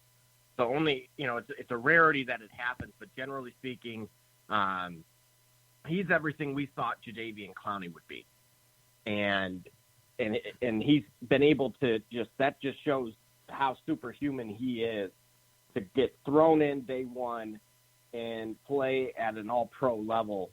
It's just something you don't generally see. And that defense as a whole, I've been saying it from the beginning of the year that offensively they were a little bit handicapped and had a lot of things to figure out. But, again, Buckeyes, they got McLaurin and Chase Young. And so, again, it's not a surprise to me that they are where they are. But Alex Smith, again, as you pointed out, comeback player of the year. Unfortunately, he's not going to be the long-term solution. I think everybody's on the same page there. But with Antonio Gibson being out with the toe, technically they're in that position now. I'm not so sure they'll be there when it's all said and done. It'll be very interesting with a lot of the teams that we've talked about over these next few weeks because a lot of them that are in this bubble position are playing each other. So this, and I want everybody to kind of pay attention to this weekend because normally this is when you start seeing games being less meaningful for the majority of teams. Yeah, that's not the case this year. Yeah, that's not the case this year. So, the playoffs actually come early, and I would argue that they start now. So this is your round robin. This is the beginning of that Champions League phase, and then we'll get into the knockout stages in a month's time. Well, I'll tell you what. Defense wins championships, that's debatable to some degree. But the defense that they got with Chase Young on it, they could sure enough win the NFC least and definitely get to the playoffs. Despite the offense, even with Alex Smith, the offense is balanced out somewhat because of Smith's veteran presence. But that team is led by that defense. And I don't know, I forget who did they just play? They just played somebody here. Forgive me, senility is real. But they showed a picture of Chase Young on the sideline. And whatever team they were playing, the guy did something. And I saw the player did something kind of foul to a Washington football player. And Chase Young was on the sidelines. He was like, I'm not going to call the guy's number out, 50-something. And if you watch his mouth, boy, he was letting him know. And he couldn't wait to get back on the field, man, so he could do his own sort of damage or whatnot. That guy's the real deal, man. That guy's the real deal. I'll give him credit on that. That's for darn sure. And I like McLaurin too. Brother Rich, the Washington football team, Your favorite team on Saturdays, I see. Are they the biggest potential playoff surprise? Absolutely correct. I absolutely look at them as the NFC team that will, like the Browns in the AFC, they're the team in NFC that's going to be a tough out, and they're going to give some people some trouble. What? Absolutely. Brother Richard, Gully, write it down. Take a picture. Send it to me via email. Brother Richard is giving credit to something. That's why we were able to give Patrick Mahomes credit while other people were trying to say he was a plug-and-play player. Nobody, I never ever said that. That's false. Do you know I'm going to get political? I'm going to get political to join the program so they can do a fact checker because that's false. They'll fact check that Gully is a Bills fan, but he's pushing the Steelers line now because y'all will push. But you pushing the Browns and the Chiefs line, so who's doing what? And you push Dallas and whoever the Browns are playing against. You know what? I see right now. The first 5 minutes of every show is dedicated to a Brother Rich anecdote about Patrick Mahomes before proceeding to tell us native Clevelanders that we not real Browns Thank fans you. We skeptical of the team's success because we didn't live here that long. And then he's gonna call me a Buffalo Bills. I don't know Steelers fan by looking at a record and a season to show that they're actually doing well. Trying to be objective, man. Thank Brother you. Rich, I need to know where your political discourse. I need to know your political discourse class. Gully a few weeks ago, the Bills. Yeah, now that's a real team. Now they for real. I asked a question, and you said that you said the reality of that team's success is not saying I'm a fan. It's like, look, let me ask you a question. Here, let's put it this way, okay? Tell me this, Brother Rich. Right now, what is the team you like the most in the AFC? The Cleveland Browns. But then what you say? Okay, wait. Wait. To get on this program and give them any kind of credit at all. Okay, no, because that's not the truth. Because we can pull a tape. That's your favorite thing. That's your favorite line, but it's a lie. You said the Cleveland Browns. Tell me this: what team in the AFC right now poses the biggest threat to knock the Browns out of the playoffs? Kansas City. Are you a fan of Kansas City? I am a fan of Patrick Mahomes. Yes, I'm a fan of Patrick Mahomes. Absolutely. Are you a fan of Kansas City? He is but one chief in the land. I'm a fan of. How can you do that? But how can you do that? I mean, very easily. It's very easily. It's like like our esteemed host tells us. He looks at it from a purely sport angle. Well, when I look at Patrick Mahomes as an individual player, as a talent, I say this is a very unique talent. I've always, if you check the tape, I don't talk. You all are the ones that tell me about Andy Reid and what he's done. Okay. I simply have said, and this is where Double J and I have said the same thing, that when we look at Patrick Mahomes as a football player, we see a special, a unique, a Jordan-like talent that will lift. Who doesn't see that? Any team. Who doesn't see that? You didn't see that because you told us that a certain player, I won't call his name, could just be put into that environment and in that system with that same coach, and they could achieve the same result. I said, listen, no, here's what I said. No, that's not what I said. I said, could Deshaun Watson win a Super Bowl in Andy Reid's offense? What does that have to do with Patrick Mahomes? No. What does that got to do? So Deshaun Watson is not an elite talent? A quarterback is not best served by the talent that he has at the skill positions around him. While no disrespect to Mahomes, but Travis Kelce is about to be the only tight end in NFL history with 1,000 receiving yards. He has a Hall of Fame receiver. They traded him. Okay, but listen, is that Deshaun Watson's fault? And he fell apart after that. No, he did not. No, he did not. But listen, what I understand is how do we individualize a team game? How do we individualize a team game? And again, me saying that Deshaun Watson could win a Super Bowl in Andy Reid's offense is a slight against Mahomes. How? And then based on your logic, hold on, Brother Rich. Plug and play. It's not a plug. It is implying that he is not the catalyst to their success. That's why. No, I'm saying Deshaun Watson. It's Brady and Belichick part 2. No, what? If you pull the tape, Jay, We told you last year before they won the Super Bowl that this young man is the reason why Andy Reid was in fact going to win the Super Bowl. That it wasn't Andy Reid's offense. It wasn't anything Andy Reid was bringing, more so that he's a great coach in and of himself. Oh, okay. So, I get it now. I get it now. I get it now. So, in the case of who y'all like, it ain't about the system. But anybody else we talk about, it's about the system. Because we had the same kind of conversation about Brady and Belichick, and it was the system. So it ain't Andy Reid's system then. I lift talent above that. I've always check the tape. I always put the talent. So what role does the system play? Because Andy Reid's system was in a Super Bowl already. Because here's the thing. Let's look at that. We've had this conversation, Jay. Let's look at that. Why did Phil Jackson want to coach talent? Because he knew that you had to have a certain basketball IQ to run the triangle. Most players didn't want to deal with it. He knew that it took a certain patience. But he knew it also took it revolved a certain type of player. That's why he knew it would work. He set it up with Michael, and then he could just take it and tweak it and put it with Kobe. Okay, so it's not a combination of both. It sounds good. It never worked in New York. Because he never had that player again. No, because he was in the front office, and he's not a front office person. That's why it didn't work in New York. He's a sideline guy. He had the talent. Oh, man, come on now. So it's not a combination of both?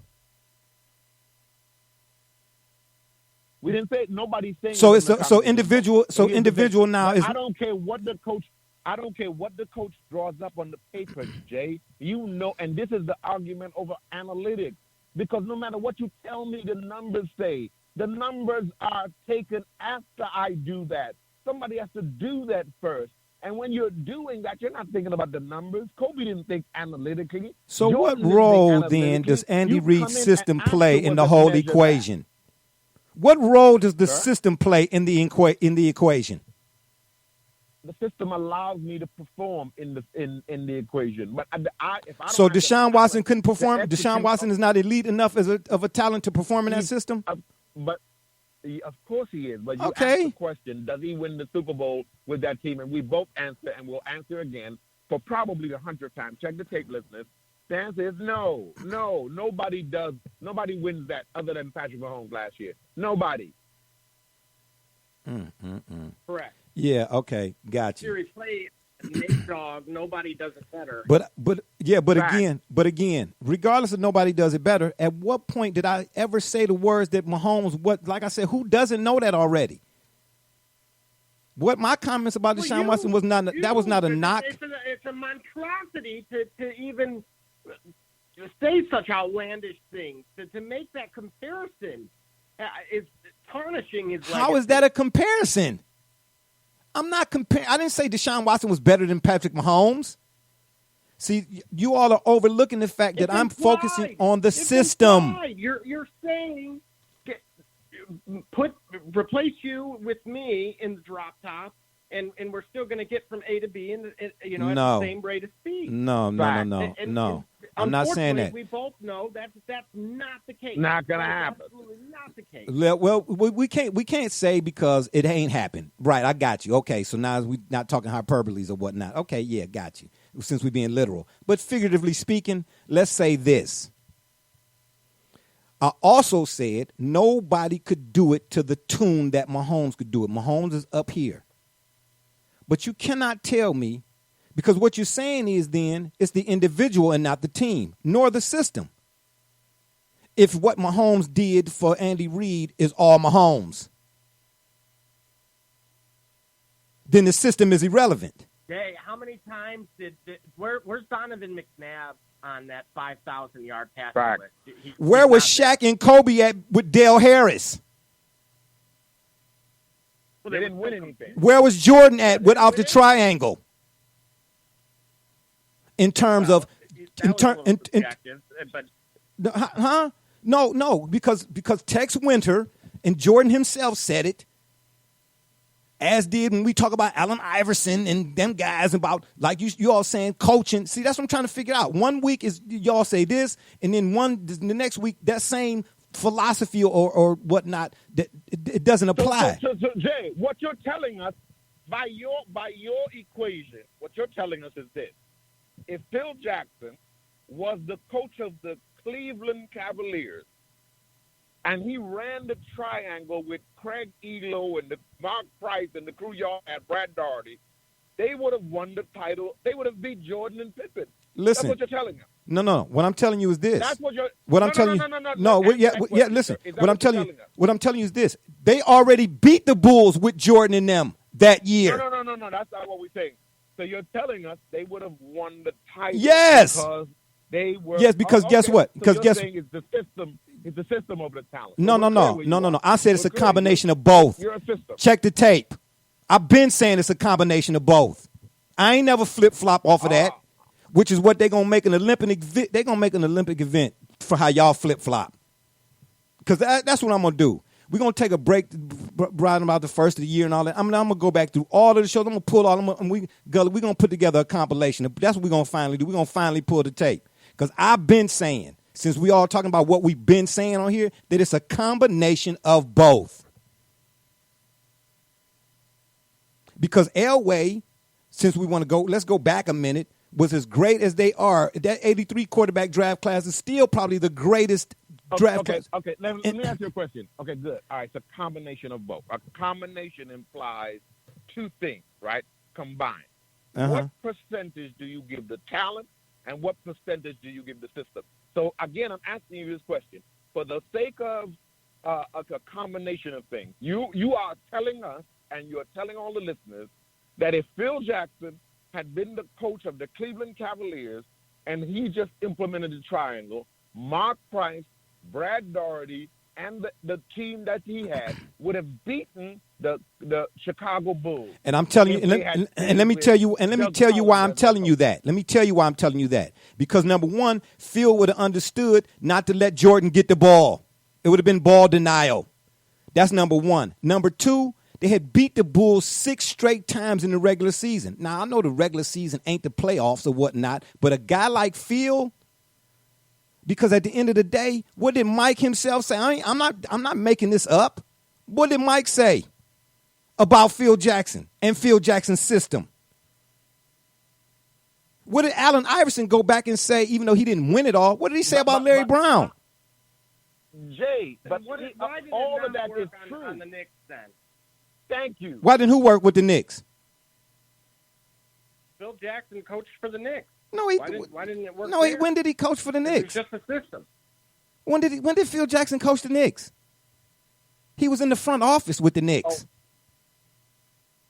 But again, it's implied. They implemented the system. triangle. He brought in coaches that put in they ran the triangle. No, they did not run the triangle. Yes, they did run the triangle. They did not run the triangle. Absolutely did. They did not run the triangle, man. Who was the coach of the Knicks? That's the problem the Phil was having Derek with Fisher. exactly, Derek and they would Fisher. exactly. They ran the triangle. They did not run the triangle, man. That's the reason why Phil got ousted, because it was back and forth about what philosophy to run. I will send you an article from Fansided. Thank you. Don't waste your time. Don't waste your time. Don't waste your time, because Fansided is like Wikipedia. The triangle offense. Fansided is like Wikipedia. Stop it. Anybody can make changes. Please. That's like saying Barstool. Stop it. I don't need the pomp and circumstance. No. And even still, to what you're saying there. Jay, does Phil Jackson run another offense other than a triangle that you know of? Are you willing to tell us, enlighten us in this program? No. What other offense do you know that Phil Jackson participates in? I don't. That any team affiliated with him would participate in? You're enlightening us that they ran something other than the triangle? No. I'm telling you that they ran the triangle. But again, it has to be a combination of both. Because let's say they ran the triangle in New York when he was there. So by itself, if you don't have the other half that you need, the system is irrelevant, right? Or the system is non-existent, or the system don't work, right? I'm going to keep using the same analogy that I've been using, and it's applicable to any sport. Racing. It ain't the car by itself. It's the driver and the car. It's a combination of both. And that's the case in any case, not selectively and objectively. That don't work. Come on now. Yeah. Let's move on to the wild card round while we still got time.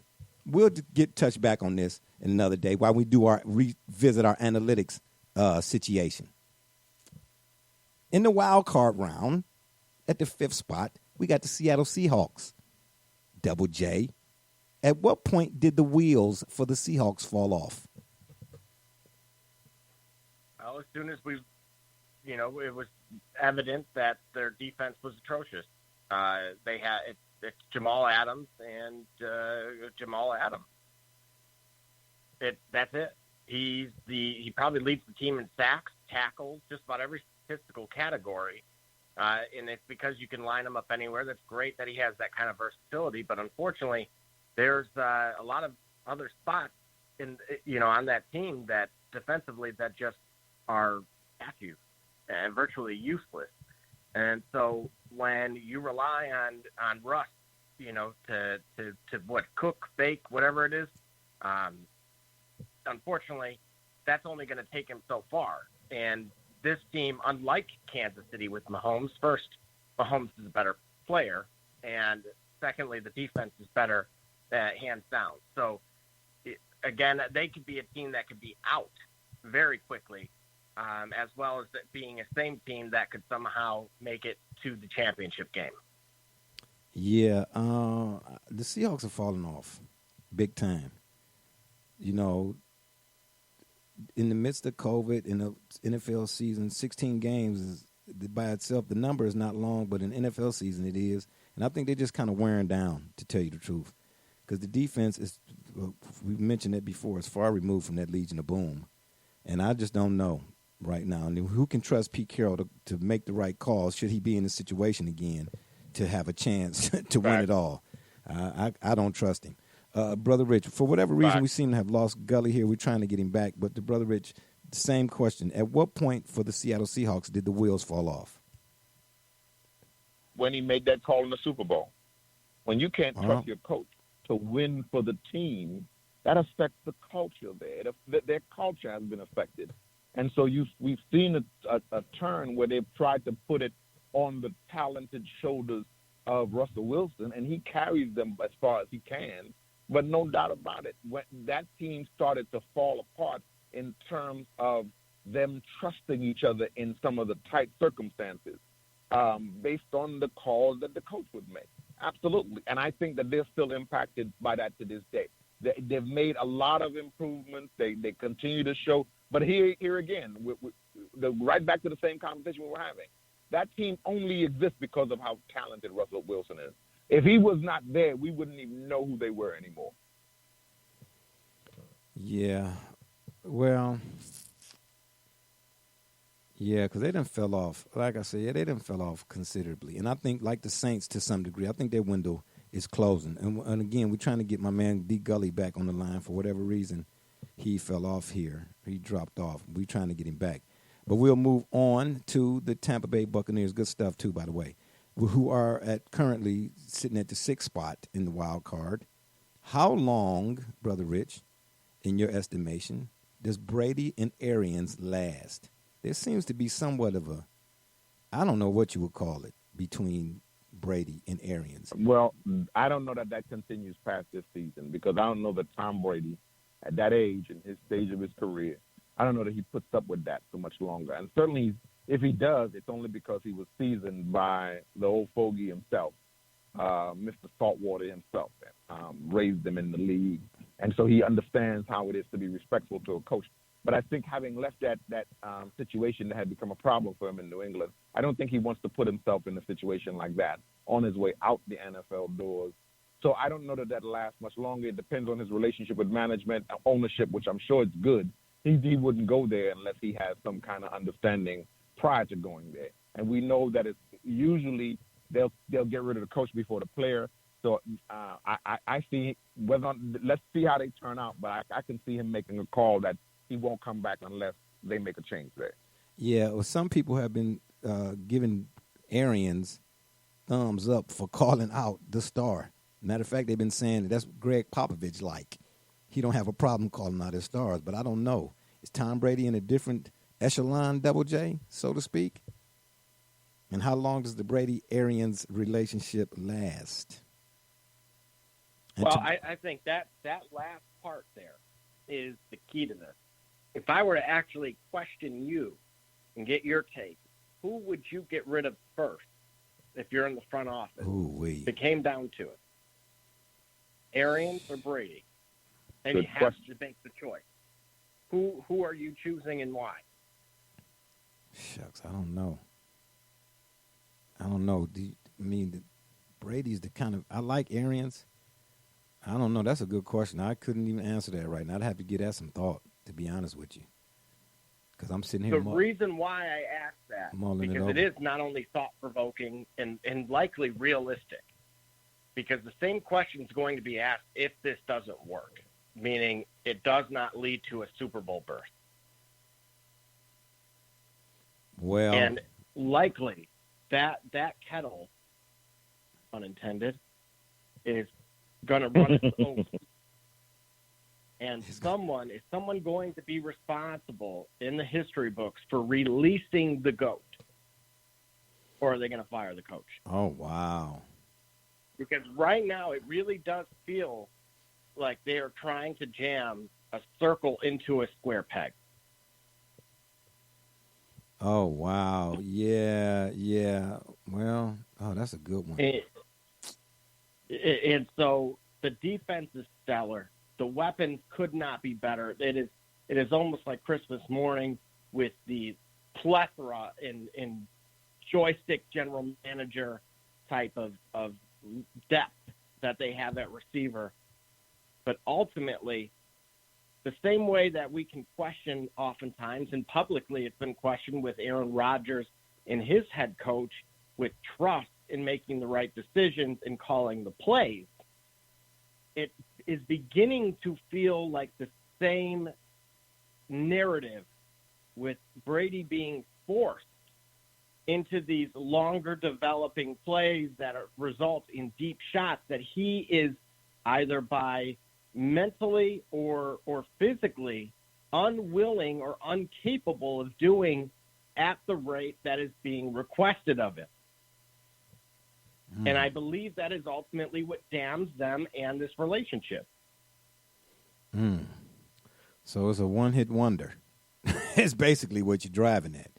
1 year and you're done, right? Like Rockwell, it always seems like somebody's watching me. Well, apparently somebody's watching Brady and Arians. We got my man D.O. Gully back from the D.O. Lumbus. You like how I said that? I don't either. Yeah, it's all good. Gully, you missed out on the Seahawks question, unfortunately, but we got to keep things rolling so everybody can get to their late night meals. You know what I'm saying? Well, in Brother Richard's case, to the beach. You know what I mean? 10 toes down. For the Bucks, how long does the Brady and Arians relationship last? Gully, go. This is the first of the 2 seasons that will be productive. Father Time is undefeated, and correction. Brother Richard is undefeated. What you talking about, Father Time, man? Please, he knocked Father Time out. You know what I'm saying? I'm talking about like Manny Pacquiao did Ricky Hatton. Anyway, I digressionize. Go ahead, continue. But coaching you can do with youth forever. Age and athleticism, it's gonna catch up to you. I think they can be productive. I think maybe next year, with 1 more year, we'll see the best that we can see of Brady. But I mean, making a change after 2 decades is tremendous. In corporate world, changing employers after 2 decades with the company is great. But I mean, you still, are 2 decades older, if you will. It's football.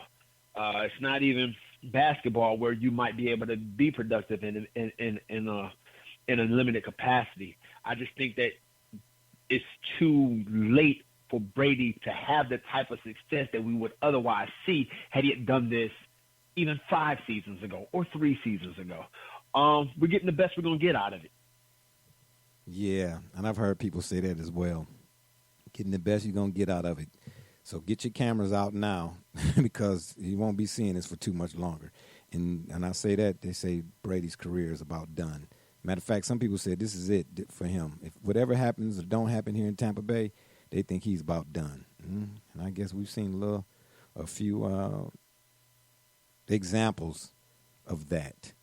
And then last but not least, for our wild card participants, a wild card, should I say, excuse me, the Arizona Cardinals. Gully, will stay with you. Why, as some people have asked me, or the question has been posed, why should people take them serious in the round robin or heading into the round robin this year?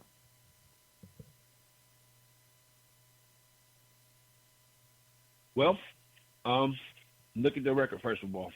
Look what they did to Seattle. My favorite, perhaps coming out the NFC. Look what they've done. Why not?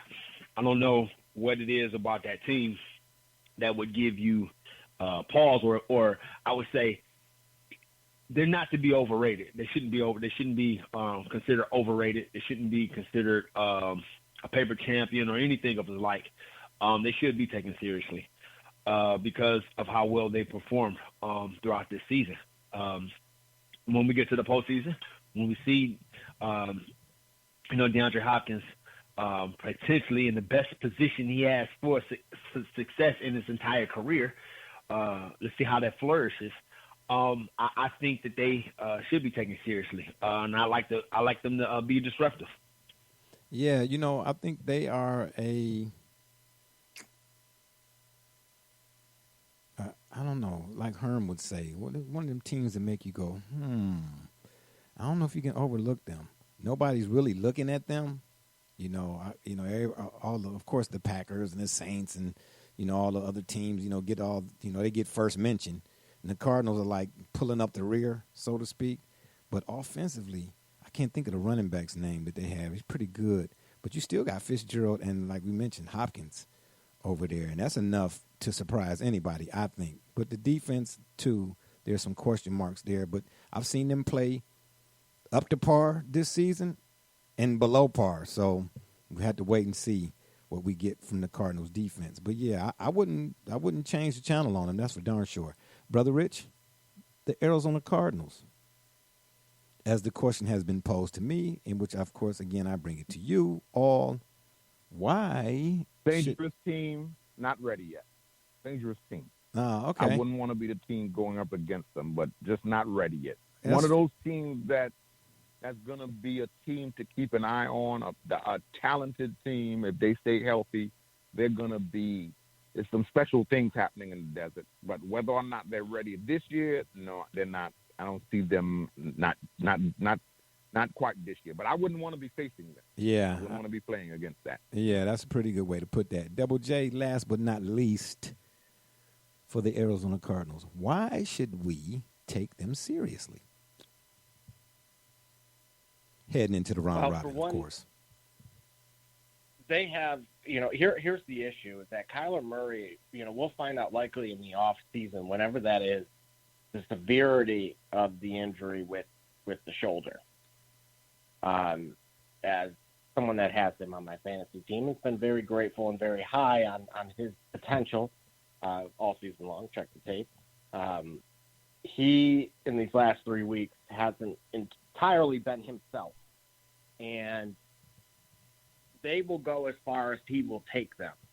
He has, of course, steady hands with Larry Fitzgerald, who I hope remains in the league because he's still productive, especially at a number 2 receiver role, and potentially even in the slot, in the future as well. So, and of course, your old Hopkins guy, and but defensively they have the ability to make plays.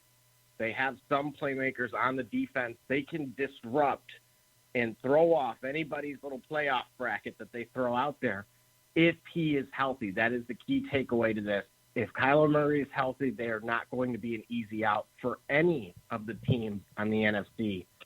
I don't care really who we're talking about. Everybody listed, they can either beat them or they certainly will make them have a lot to think about going into that following week.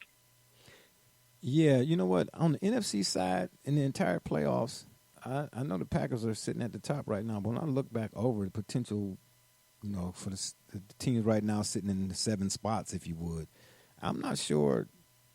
If I were a betting man, I'd have to think long and hard about who I would put my money on. I mean, because you just really don't know. And then again, on the AFC side of things, the safest bet is, of course, the Kansas City Chiefs because of Brother Richard's favorite guy he got a poster of, you know what I'm saying, in his football cards of, is Patrick Mahomes. But other than that, I think the whole entire field, both sides, is a toss-up. But then again, that's just me. What do I know, right? Yeah, fellas, as always, this was good stuff. Look forward to going into the new year. Hopefully 2021, we will not be wearing masks, but who knows? We have to just wait and see, right? Yeah, and on that note, it's been fun, but we got to run. We appreciate y'all for listening. Don't forget to check us out right here on Spreaker.com, or you can check us out on Facebook, Twitter, Apple Music, Google Podcasts, iHeartRadio, or wherever you listen to your favorite podcasts. And while you're there, please give us a follow. Also, don't forget to subscribe to our YouTube channel, or you can hop on over to the shop's Facebook fan page and then give us a like, a click, or two. And if that don't work, you can Google it. For my dudes, Bro Rich, Double J, D Gully, and all those who follow and support us, we say thank you. And I'd like to, as always, remind you all that the Shop Report is now being powered by none other than the fine folks over at Rocket Digital Media. It's the one-stop shop for all your digital marketing needs. You can look them up on Facebook at RDM Detroit, or you can go to their website, rocketdigital.net. That's ROCKIT digital.net, and tell them BSJ sent you. And as always, I'm Barbershop Jay, and you've been listening to the Shop Report. And remember, the next time y'all want to know what's really going on, man, come to the shop. Walk-ins are always welcome. Holla.